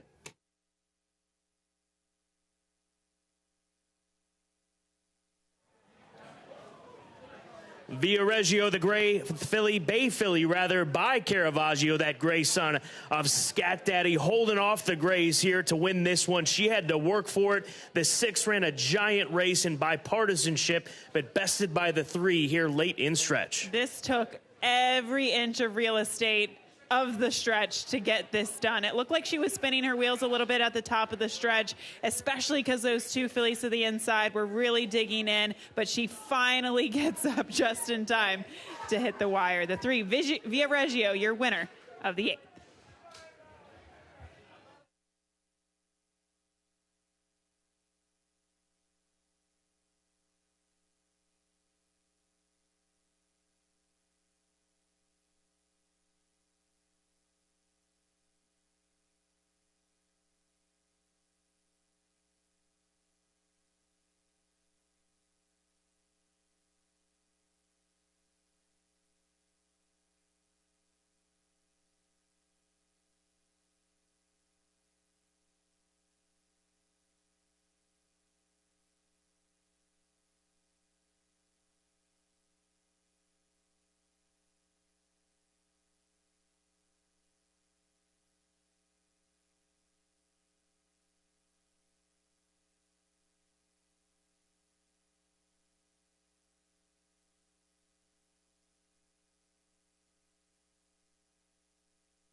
The unofficial results of Keeneland's 8th race: 3, Via Reggio first, 2, Fastest Flight second, 6, Bipartisanship third, 10, Arm Candy fourth.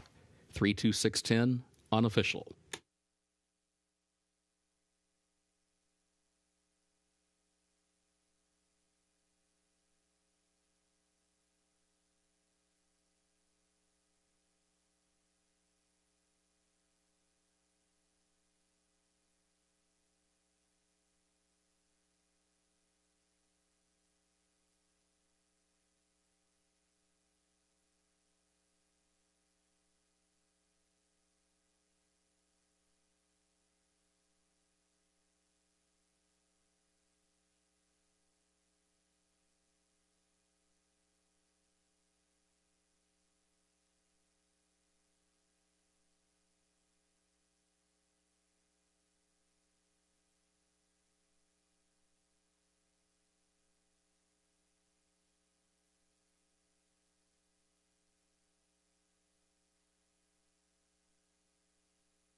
Results of race 8 official.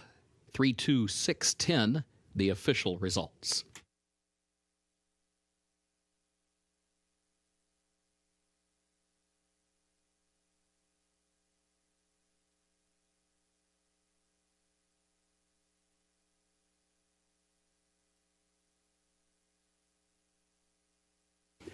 The official winner of race 8, the Hunter Valley, number 3, Via Reggio.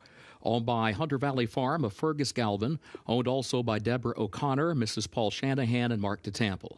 Trained by Brendan Walsh, the winning jockey is Tyler Gaffalione.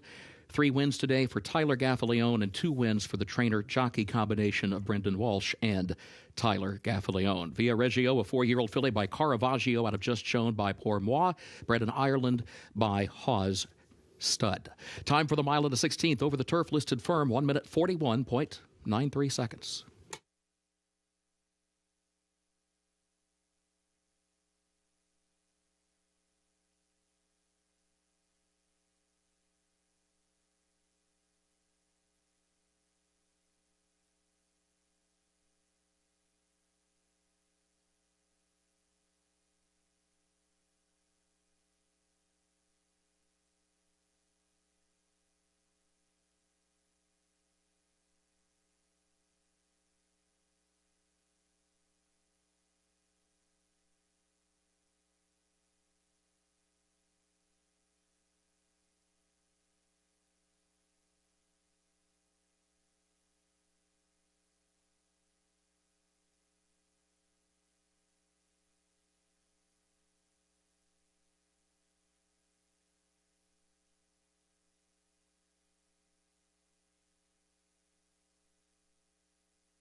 In the winner's circle, the Hunter Valley Trophy presentation to the connections of Via Reggio.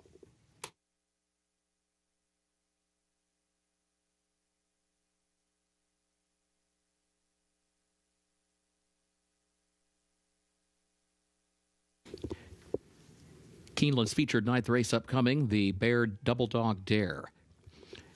Main track is listed fast. Race 9 will finish in the short stretch at the first wire.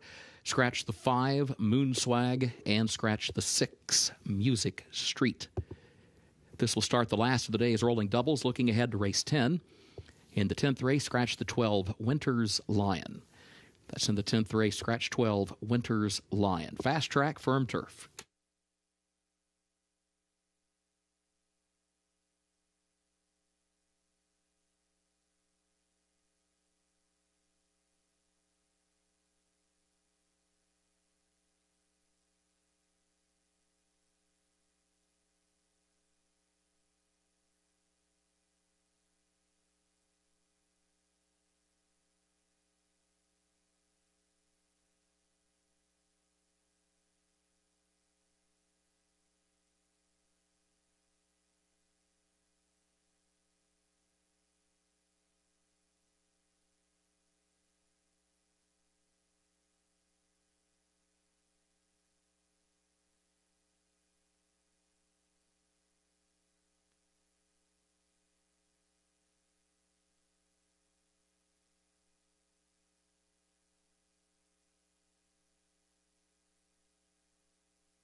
Time now for the Grade 3 featured event on this Friday afternoon. It's the Baird Double Dog Dare Stakes for fillies and mares 4 and up.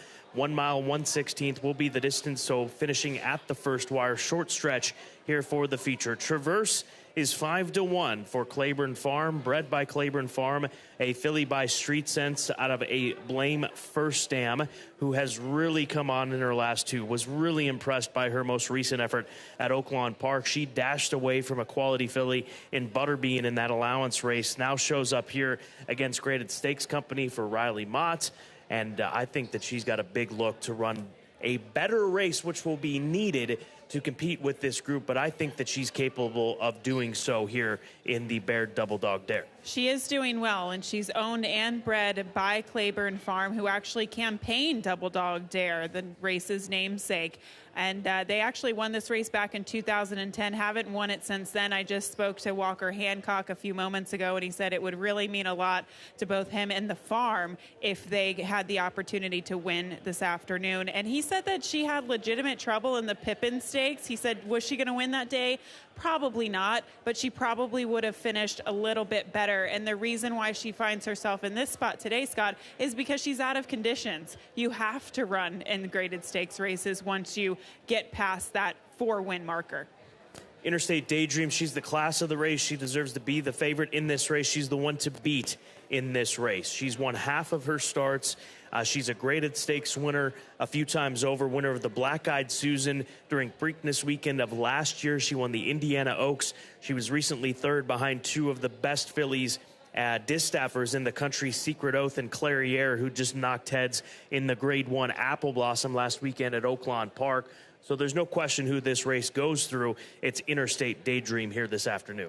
Brad Cox in the paddock fixing something with the bridle, it seems, maybe making the bridle a little bit tighter there. But the number 4, Interstate Daydream, I just think she's the filly to beat in here. She went against 2 of the best last time out in Secret Oath and Clairiere. Clairiere, of course, would come back to win the Grade 1 Apple Blossom, Secret Oath finishing second to her. So I honestly was a little surprised to see Interstate Daydream in a race like this. And not necessarily take on Grade 1 company and see if you could get Grade 1 placing again. But it seems like the connections just want to get her back in the win column, kind of boost that confidence. And she is the horse to beat, especially considering the first wire finish, the short stretch. She has speed. There's so many angles with her that make her hard to beat. Green Up's got some speed as well. That's the number 2 horse, the upstart filly for Team Valor International. She didn't quite show up in the Grade 1 Cotillion, part of Pennsylvania Derby weekend at Parks Racecourse. Prior to that, she won the Catherine Sophia, setting herself up to be the favorite for the Grade 1 Cotillion. Todd Pletcher told me earlier this week that the time back quickly, 4 weeks removed from that big performance, maybe is what caught up with her. She's had plenty of time to overcome that disappointing run 6 months ago in the Grade 1 Cotillion. So you've got to respect Green Up. She's better than what we saw from her in that Grade 1 performance at the end of her 3-year-old campaign. People who believe in the bounce, she probably bounced in the Cotillion. She put on her best performance in her career in the Catherine Sophia with a 100 by her speed figure, and she came back to fall a little bit flat against Grade 1 competition in the Cotillion. She's been given plenty of time since that last race, and that's actually part of the reason why I did not use her on top, Scott, and why I used the 4 Interstate Daydream, because at least Interstate Daydream has one race under the belt, whereas Green Up, she's going to have to prove that she is going to be able to deliver her A game off of a layoff in September. And then the filly to the outside, the 7, Hidden Connection, not furthest to the outside. There's Shotgun Hottie, who will be drawn furthest to the outside, but nonetheless, Hidden Connection, filly by Connect for Brett Calhoun, black-type thoroughbreds in Hidden Brook Farm. Battle-tested filly from last year. She ran through the gauntlet at Fairgrounds, 4th in the Rachel Alexandra. She pushed Echo Zulu to the limit, that champion 2-year-old filly in the Fairgrounds Oaks, and she's come back this year with a few runs down between Sam Houston as well as at Oaklawn Park.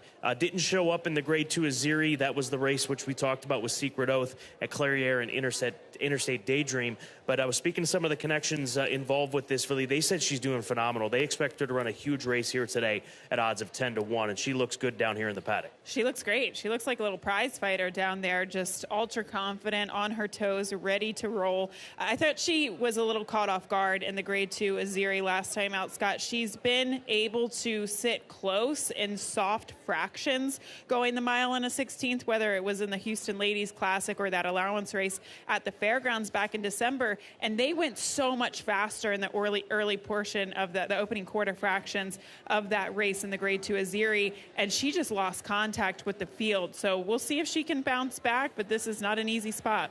It certainly isn't. Grade 3 Baird Double Dog Dare Stakes, the feature coming up here at Keeneland Racecourse.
The horses are entering the track for Keeneland's featured ninth race, 28th running of the Baird Double Dog Dare Stakes, Grade 3. Fillies and mares age 4 and up, mile and a 16th over the fast main track. Race will finish in the short stretch at the first wire.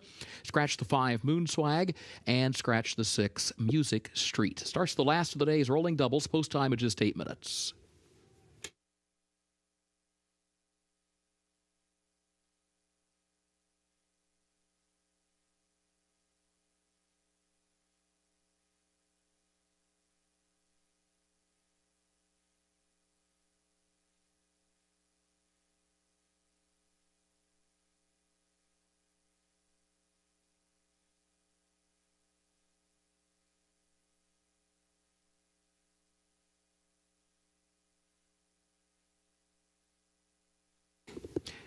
Now the post parade for the Baird Double Dog Dare. Number 1 is Traverse, owned by the Claiborne Farm of Seth Hancock. The trainer Riley Mott, the jockey Joel Rosario.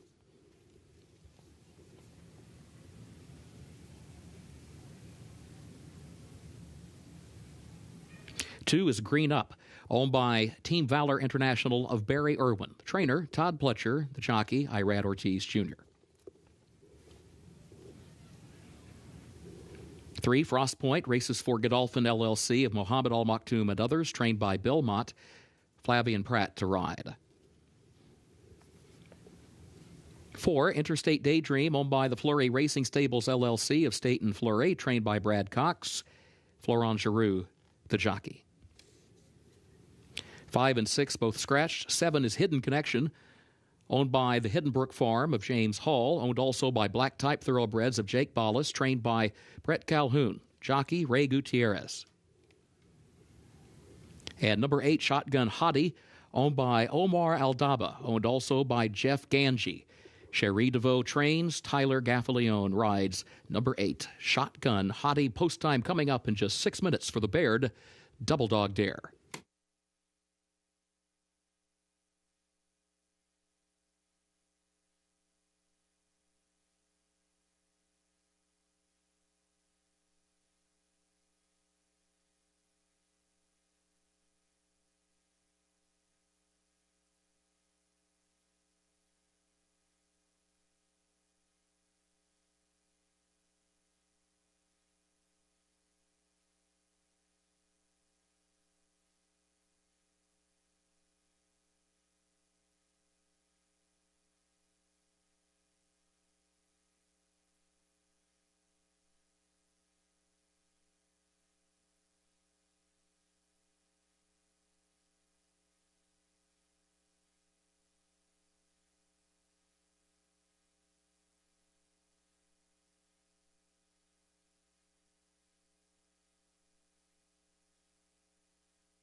Getting set for the featured event, the Baird Double Dog Dare, Grade 3, and there is a look at Interstate Daydream, the most accomplished filly, as we mentioned, in this race, the daughter of the champion, multiple Grade 1 winner, Classic Empire. You spoke to Brad Cox, her conditioner.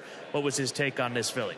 I asked him why she didn't run in the apple blossom last time or today, Scott, and he said, I have 2 reasons for you, Secret Oath and Clairiere.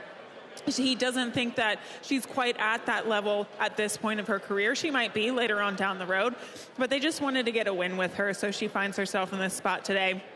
I did ask him, too, is she better on the lead or with a target? And he said, honestly, they're still trying to figure that out. He kind of hopes that Florent can play the break, let someone else go in front, and then she can kind of stalk the pace and go on from that. But he said that she came out of her last race in really, really good form. She even gained a little bit of weight, held her conditioning, and they have high hopes and a big expectation for her today and also for the rest of the year.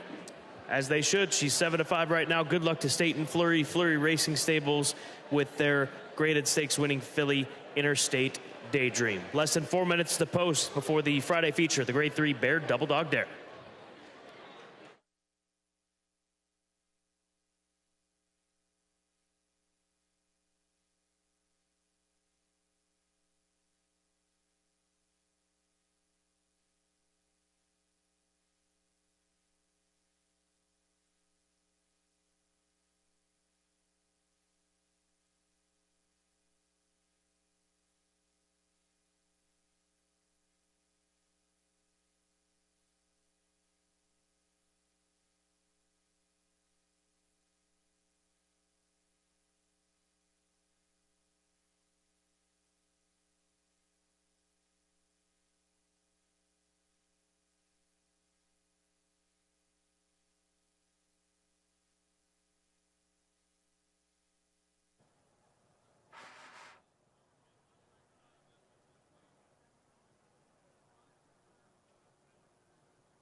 The horses have reached the starting gate for Keeneland's 9th and featured race, 28th running of the Baird Double Dog Dare, Grade 3.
First wire, they are at the post.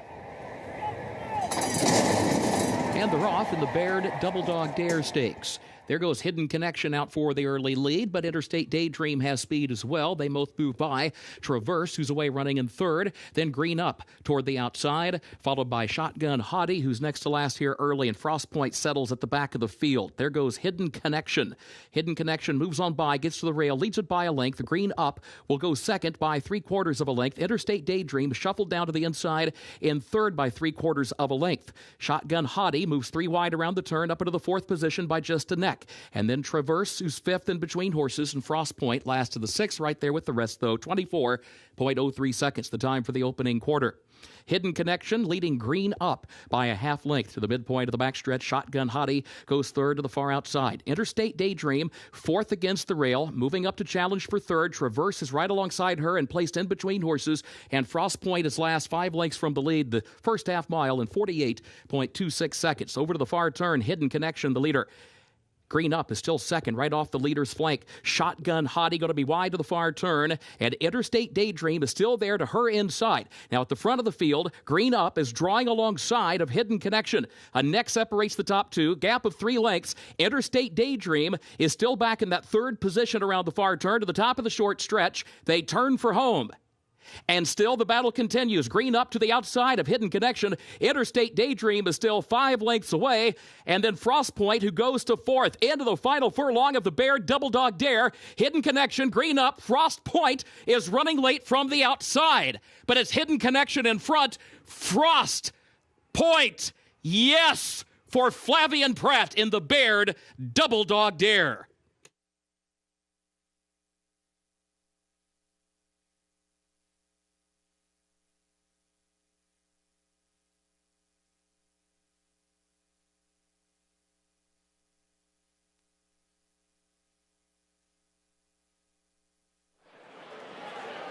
She found herself with a lot of work to do as they came for home, but boy, did she put in the work and pull off this big victory. Frost Point for Godolphin, the daughter of Frosted, running him down late to take the Grade 3 Baird Double Dog Dare. Yeah, it looked like the 7 was going to pull off with a win and Hidden Connection, but at the very late stages of the race, the 3 Frost Point making that slingshot move from last to first, covered in dirt, and getting up in time at 9-2 for the Hall of Famer, Bill Mott and Godolphin.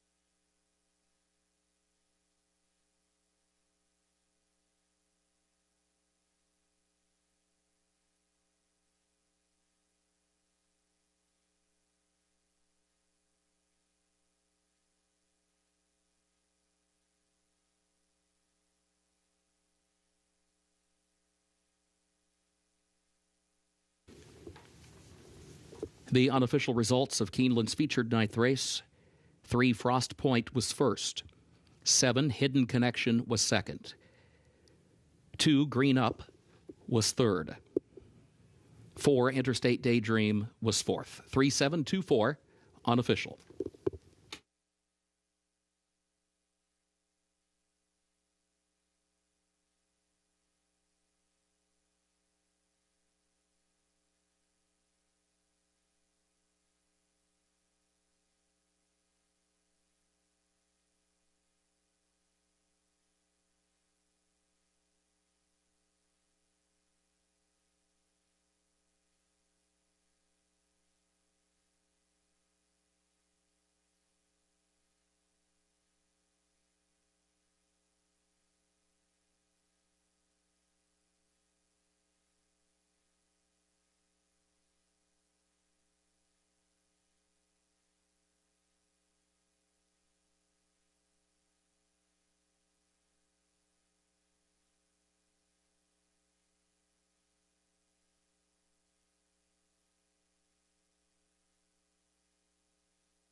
The unofficial winner of Keeneland's featured ninth race, 28th running of the Baird Double Dog Dare Stakes, Grade 3, number 3 Frost Point, owned by Godolphin LLC of Mohammed Al Maktoum and others, trained by Bill Mott. 2 wins today for Flavian Pratt.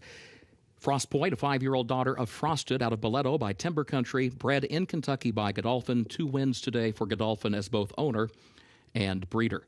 Time for the mile and a 16th over the fast main track, 1 minute 43.95 seconds.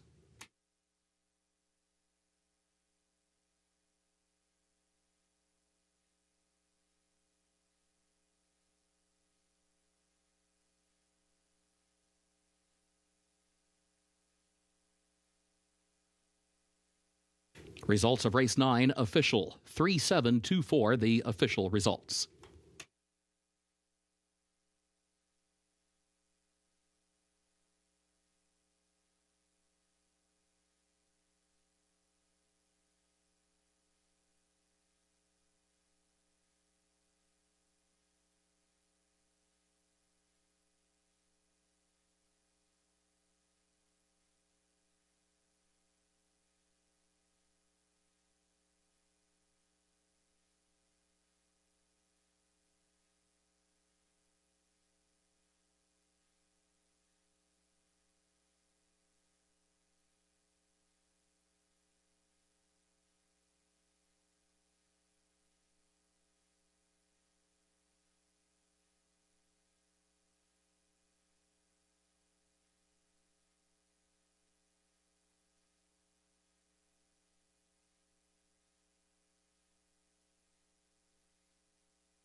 And the trophy presentation for the Baird Double Dog Dare. Representing Baird are managing directors John Adams, Steve Grossman, and Thomas Kessinger. Market director Chris Russell as well, presenting to the connections of Frost Points.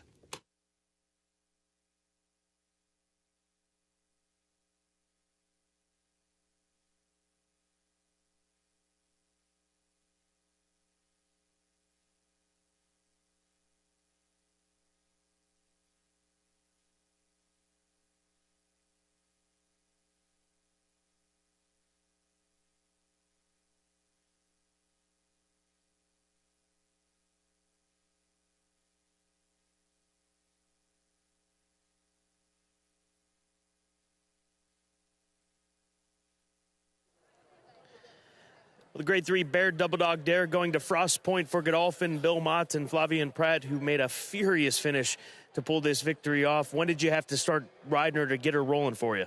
Well, she jumped well, then I got squeezed a little bit, so we backed up a little bit. I was a little bit further back than I wish I could be, but she was traveling well all the way around, and all the way around the turn, it felt like she was going to make a good move, and as soon as I tip her out and get her in the clear, she really extended herself and kicked on well. Congratulations. Thank you very much. Bill, she's really gotten better, it seems, in their last few races. What has led to this? Is it just maturity for this 5-year-old mare? Well, last spring she was a little worn out, and we sent her back to the farm, and Johnny Burke at Godolphin gave her time for us and got her ready to go, and we sent her back up to New York early and got her going again. But she, over the summer she put on weight and started looking better, and had a chance to heal up over the summer, and she's come back very well, 3 for 3 now, and actually a very good race and beat a real solid field, I thought. She sure did. The way she finishes it, if further races going to be maybe more her thing? I don't think she's limited to that. Obviously, she won at a mile last time and a mile and a 16th, and we've seen in the past, we thought she could get a mile and an eighth, 9 furlongs. So the thing is, if she keeps running the way she is, I guess, this type of race is good for her. Well, congratulations, Bill. Thank you. Bill Mott, Hall of Famer for Godolphin, Frost Point, taking the Friday feature, the Bear Double Dog Dare.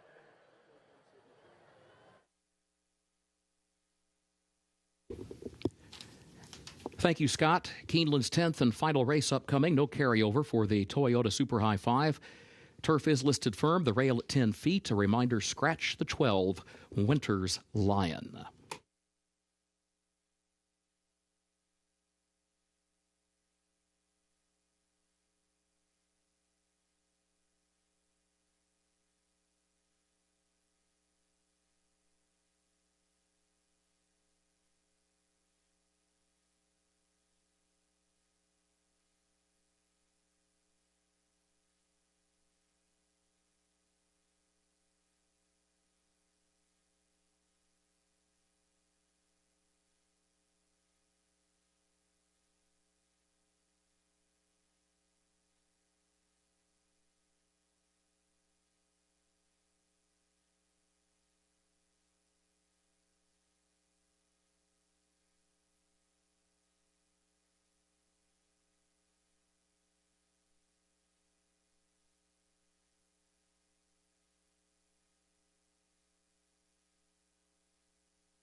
10th and final on this Friday afternoon, as we will close things out with a turf event. First level allowance condition, 1 1/8 on the still firm listed going here at Keeneland Racecourse. Read on will be my closeout top play here on this Friday card. I'm hoping that this colt can set the pace and keep on going, and he's 16-1 at this stage of the game. He has put together some good efforts in his last few since the addition of Lasix, and he's run well on the turf and the synthetic in those last 2 races. So I'm hoping that he can utilize his speed here today and slow things down enough to have something left in the end under Corey Lannery.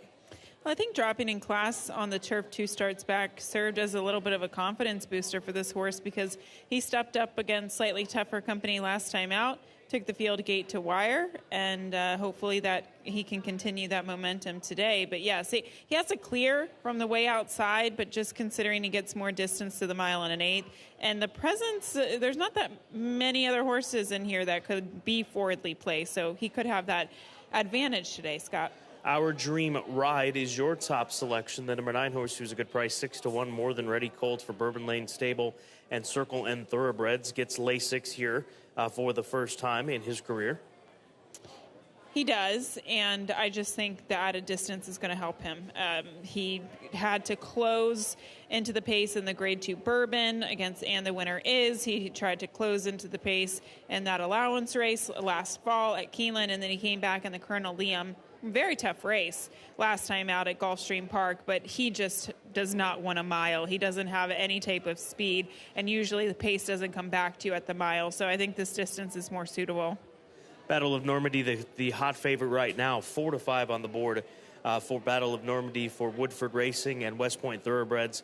A City of Light colt who hasn't raced since the Breeders' Cup in the juvenile turf, where he was 5th behind Victoria Road, Silver Knot, and Nagarok. So solid 5th that day. Prior to that was 7th in the Pilgrim, but gets firm ground for the first time outside of the Breeders' Cup since his debut at Saratoga, where he won very convincingly by 2 1/4 lengths. His first 2 races were very good, and then in the Pilgrim, he's definitely disappointed that day. Maybe he just didn't take to the turf as it was yielding, but he was a short price in that field. He wasn't necessarily the favorite, but he should have run on a little bit better, and then he came back to finish 5th in the Grade 1 Breeders' Cup Juvenile Turf. I think people are really betting this horse because it's kind of a confusing race, and when you see Grade 1, Grade 2 company in the past performances, you ultimately or immediately think that this horse is the class of the field, but I'm not so sure. I think there are some other horses that could really be competitive in this field. I go to the 6 as my third choice, another big price, 32-1. In fact, that would make him the second longest shot on the tote board right now. Roja Redemption for Brownwood Farm. I'm looking at the pedigree with this horse to move forward on the turf. He ran twice at Turfway on the synthetic, sprung an upset on debut. They then went to the Rushaway Stakes, a big jump up in competition off of that maiden score back on the 10th of February. But he's by Flincher, that champion, multiple Group 1 winner on turf, Giants Causeway, First Dam. Let's see if Roja Redemption can outrun his odds with the move over to the turf course for the first time in his career. He definitely has that turf pedigree, and he did have some trouble in the Rushaway last time out. I'm not suggesting that this horse would have won, but maybe it would have led to a better performance. Reckoning Force also in the Rushaway. He was 11th to Roja Redemption's 12th in that field of 12. And we have seen this Air Force Blue runner do well in his turf races. That was the first time last time out that Reckoning Force tried the synthetic at Turfway, and maybe he just did not like it, didn't handle it, because he's a better horse than that. I think today's strategy, even though he doesn't always show speed, but is to be aggressive. 2 starts back was one of his best races, a race in which he made the lead. We've seen Tyler have such a fantastic day with 3 wins so far this afternoon, and I think he'll be aggressive on Reckoning Force. Final race of the day. They've called for riders up. Don't forget, we'll be back at it tomorrow and Sunday, and then 3 days next week here at Keeneland Racecourse. So we hope that you make it a point to join us once again here at Keeneland Racecourse, or join us from home as well. We've got a lot of great action to close out this spring meet and several days left, including that nice Saturday card tomorrow, which includes the Ben Ally as well as the Elkhorn, the 2 stakes races tomorrow here at Keeneland Racecourse. But first, race number 10, the nightcap on this Friday, less than 9 minutes to post.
Horses are entering the track for Keeneland's 10th and final race, the Oak Wind, an allowance for 3-year-olds at 1 1/8 miles over the firm turf rail at 10 feet.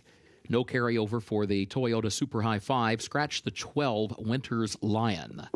Post time at 6 minutes.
There's a look at the one horse right now warming up for the 10th and final. That is Moon Cat for Chris Davis, a horse that hasn't won since the second race of his career, but he comes out of some solid competition, including the Kitten's Joy. He was 39-1 in his most recent race, and he ended up finishing 6th. But we'll see how he fares with the addition of blinkers. That's the change going on here with this Malibu Moon colt. This horse just looked really sharp on the track today. You can see him, just a high-energy type of colt by Malibu Moon. And I think that's probably because he gets the blinkers on today, just making him ultra sharp.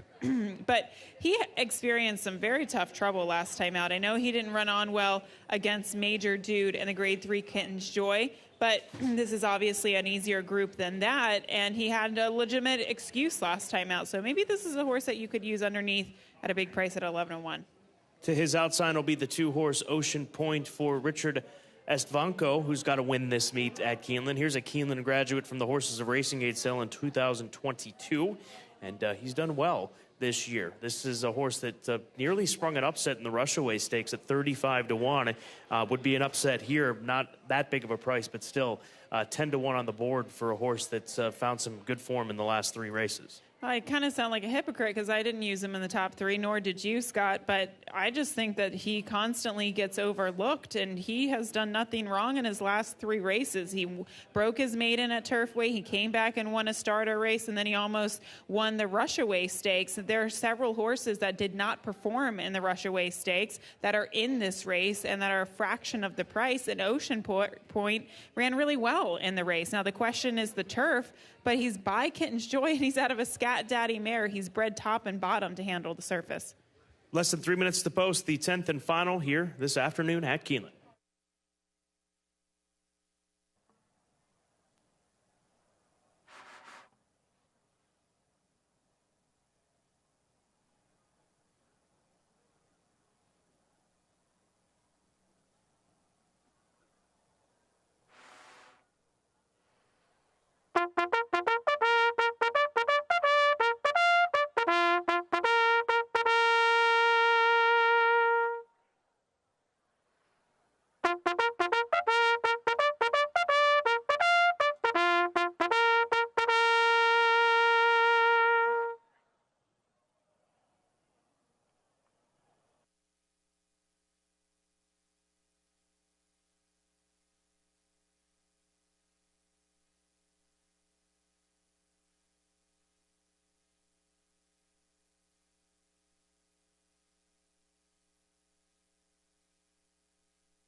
The horses have reached the starting gate for Keeneland's 10th and final race, the Oak Wind.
They are at the post.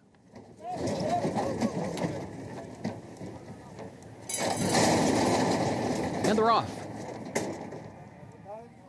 There goes Reckoning Force from between horses out for the early lead. Ironsides and Read On moving up from the far outside now. Ironsides, Read On stacking up to the outside of Reckoning Force. And then McMoney, center of the course, moves up into fourth, just off that front trio. Mooncat, fifth toward the inside. Ocean Point is sixth. Sam Stormy outward from the rail in seventh. Battle of Normandy is down toward the inside to save some ground from eighth as they move around the first turn. Our Dream Ride is ninth. Two-Way Crossing is 10th. And Roja Redemption is last of the 11. Read On is the leader. Read On is cleared with the lead over against the rail. Leads at a length and a half. Ironsides is second by 3 lengths. It is followed by Reckoning Force in third, a half length. McMoney goes fourth on the outside. It was 23.47 seconds, the time for that opening quarter. Mooncat is fifth by a neck as they head up the back stretch. And then comes Ocean Point, who is sixth up on the outside, running 7 lengths off the lead. Battle of Normandy is 8 lengths from the front, still near the back of the pack and in some traffic. 47.62 seconds, the time for the first half mile. Read On, the leader, leads it by a length and a half to the far turn. Ironside second, a half length. Reckoning Force third to the inside. McMoney is fourth up on the outside. Mooncat is still in fifth, still 5 from the front. Ocean Point sixth on the outside of that one. Roja Redemption is in seventh. Battle of Normandy is eighth in between horses. Two-Way Crossing, Our Dream Ride, and Sam Stormy last. They turn for home. Ironsides up on the outside, turning for home to take a narrow lead off the turn. Reckoning Force moves up on the outside of that one. Mooncat is in behind horses. And then Battle of Normandy along with Ocean Point. Now Battle of Normandy and Ocean Point are moving as a team, but they've got to catch Reckoning Force. And Reckoning Force leads it by 2 inside the 8th pole. Reckoning Force by 2, chased by Battle of Normandy. Ocean Point third, Reckoning Force in front. Reckoning Force for Tyler Gaffaleone's 4th win on the card. Battle of Normandy was home second, Ocean Point third, and Our Dream Ride was up for 4th.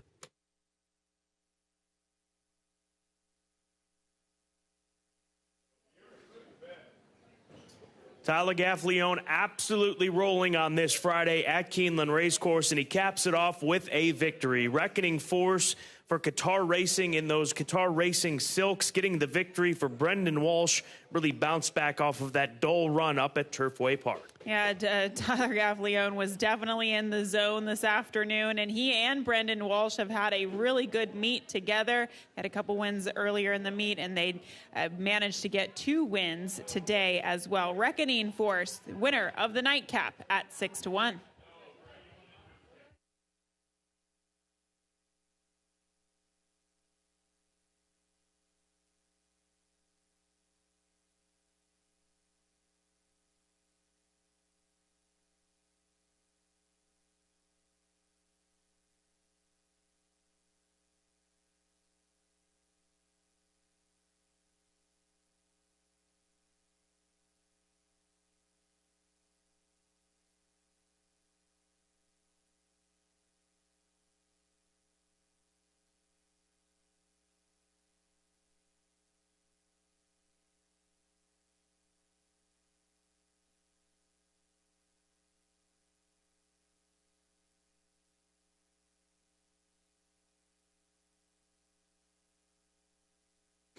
The unofficial results of Keeneland's 10th race: 7 Reckoning Force was first, 5 Battle of Normandy second, 2 Ocean Point third, 9 Our Dream Ride fourth, 1 Mooncat was fifth, 75291 unofficial.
Results of Keeneland's 10th race official: 75291. The official results.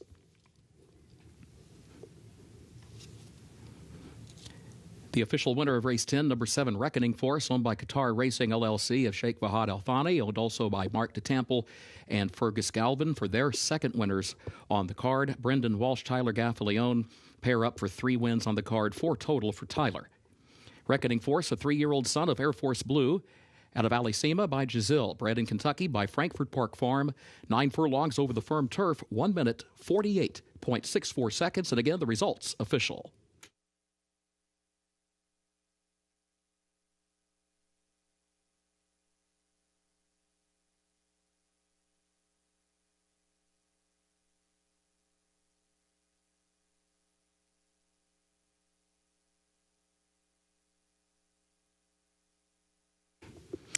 Pick 6 pays on 6 of 6 with a consolation 5 of 6. The late pick 5 on 5 of 5 with a consolation 4 of 5.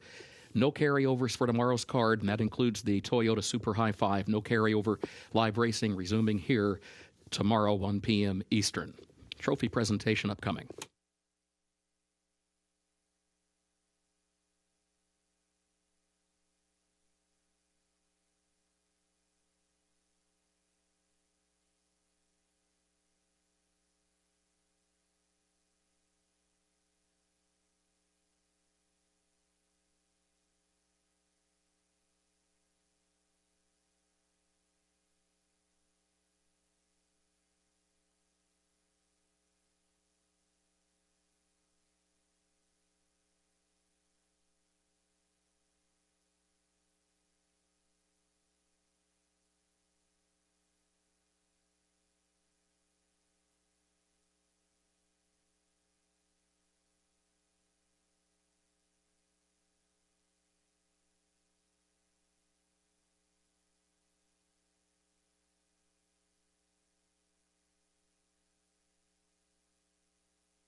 Race 10, the Oak Wind, concludes today's program at Keeneland. We do thank you for being with us. Again, live racing resumes here tomorrow, 1 p.m. Eastern. A reminder, the second floor grandstand, including the sports bar and the mezzanine bar, will remain open for simulcasting for another 30 minutes. You may advance wager any races occurring after that time. For now, on behalf of Keeneland, thank you and good evening.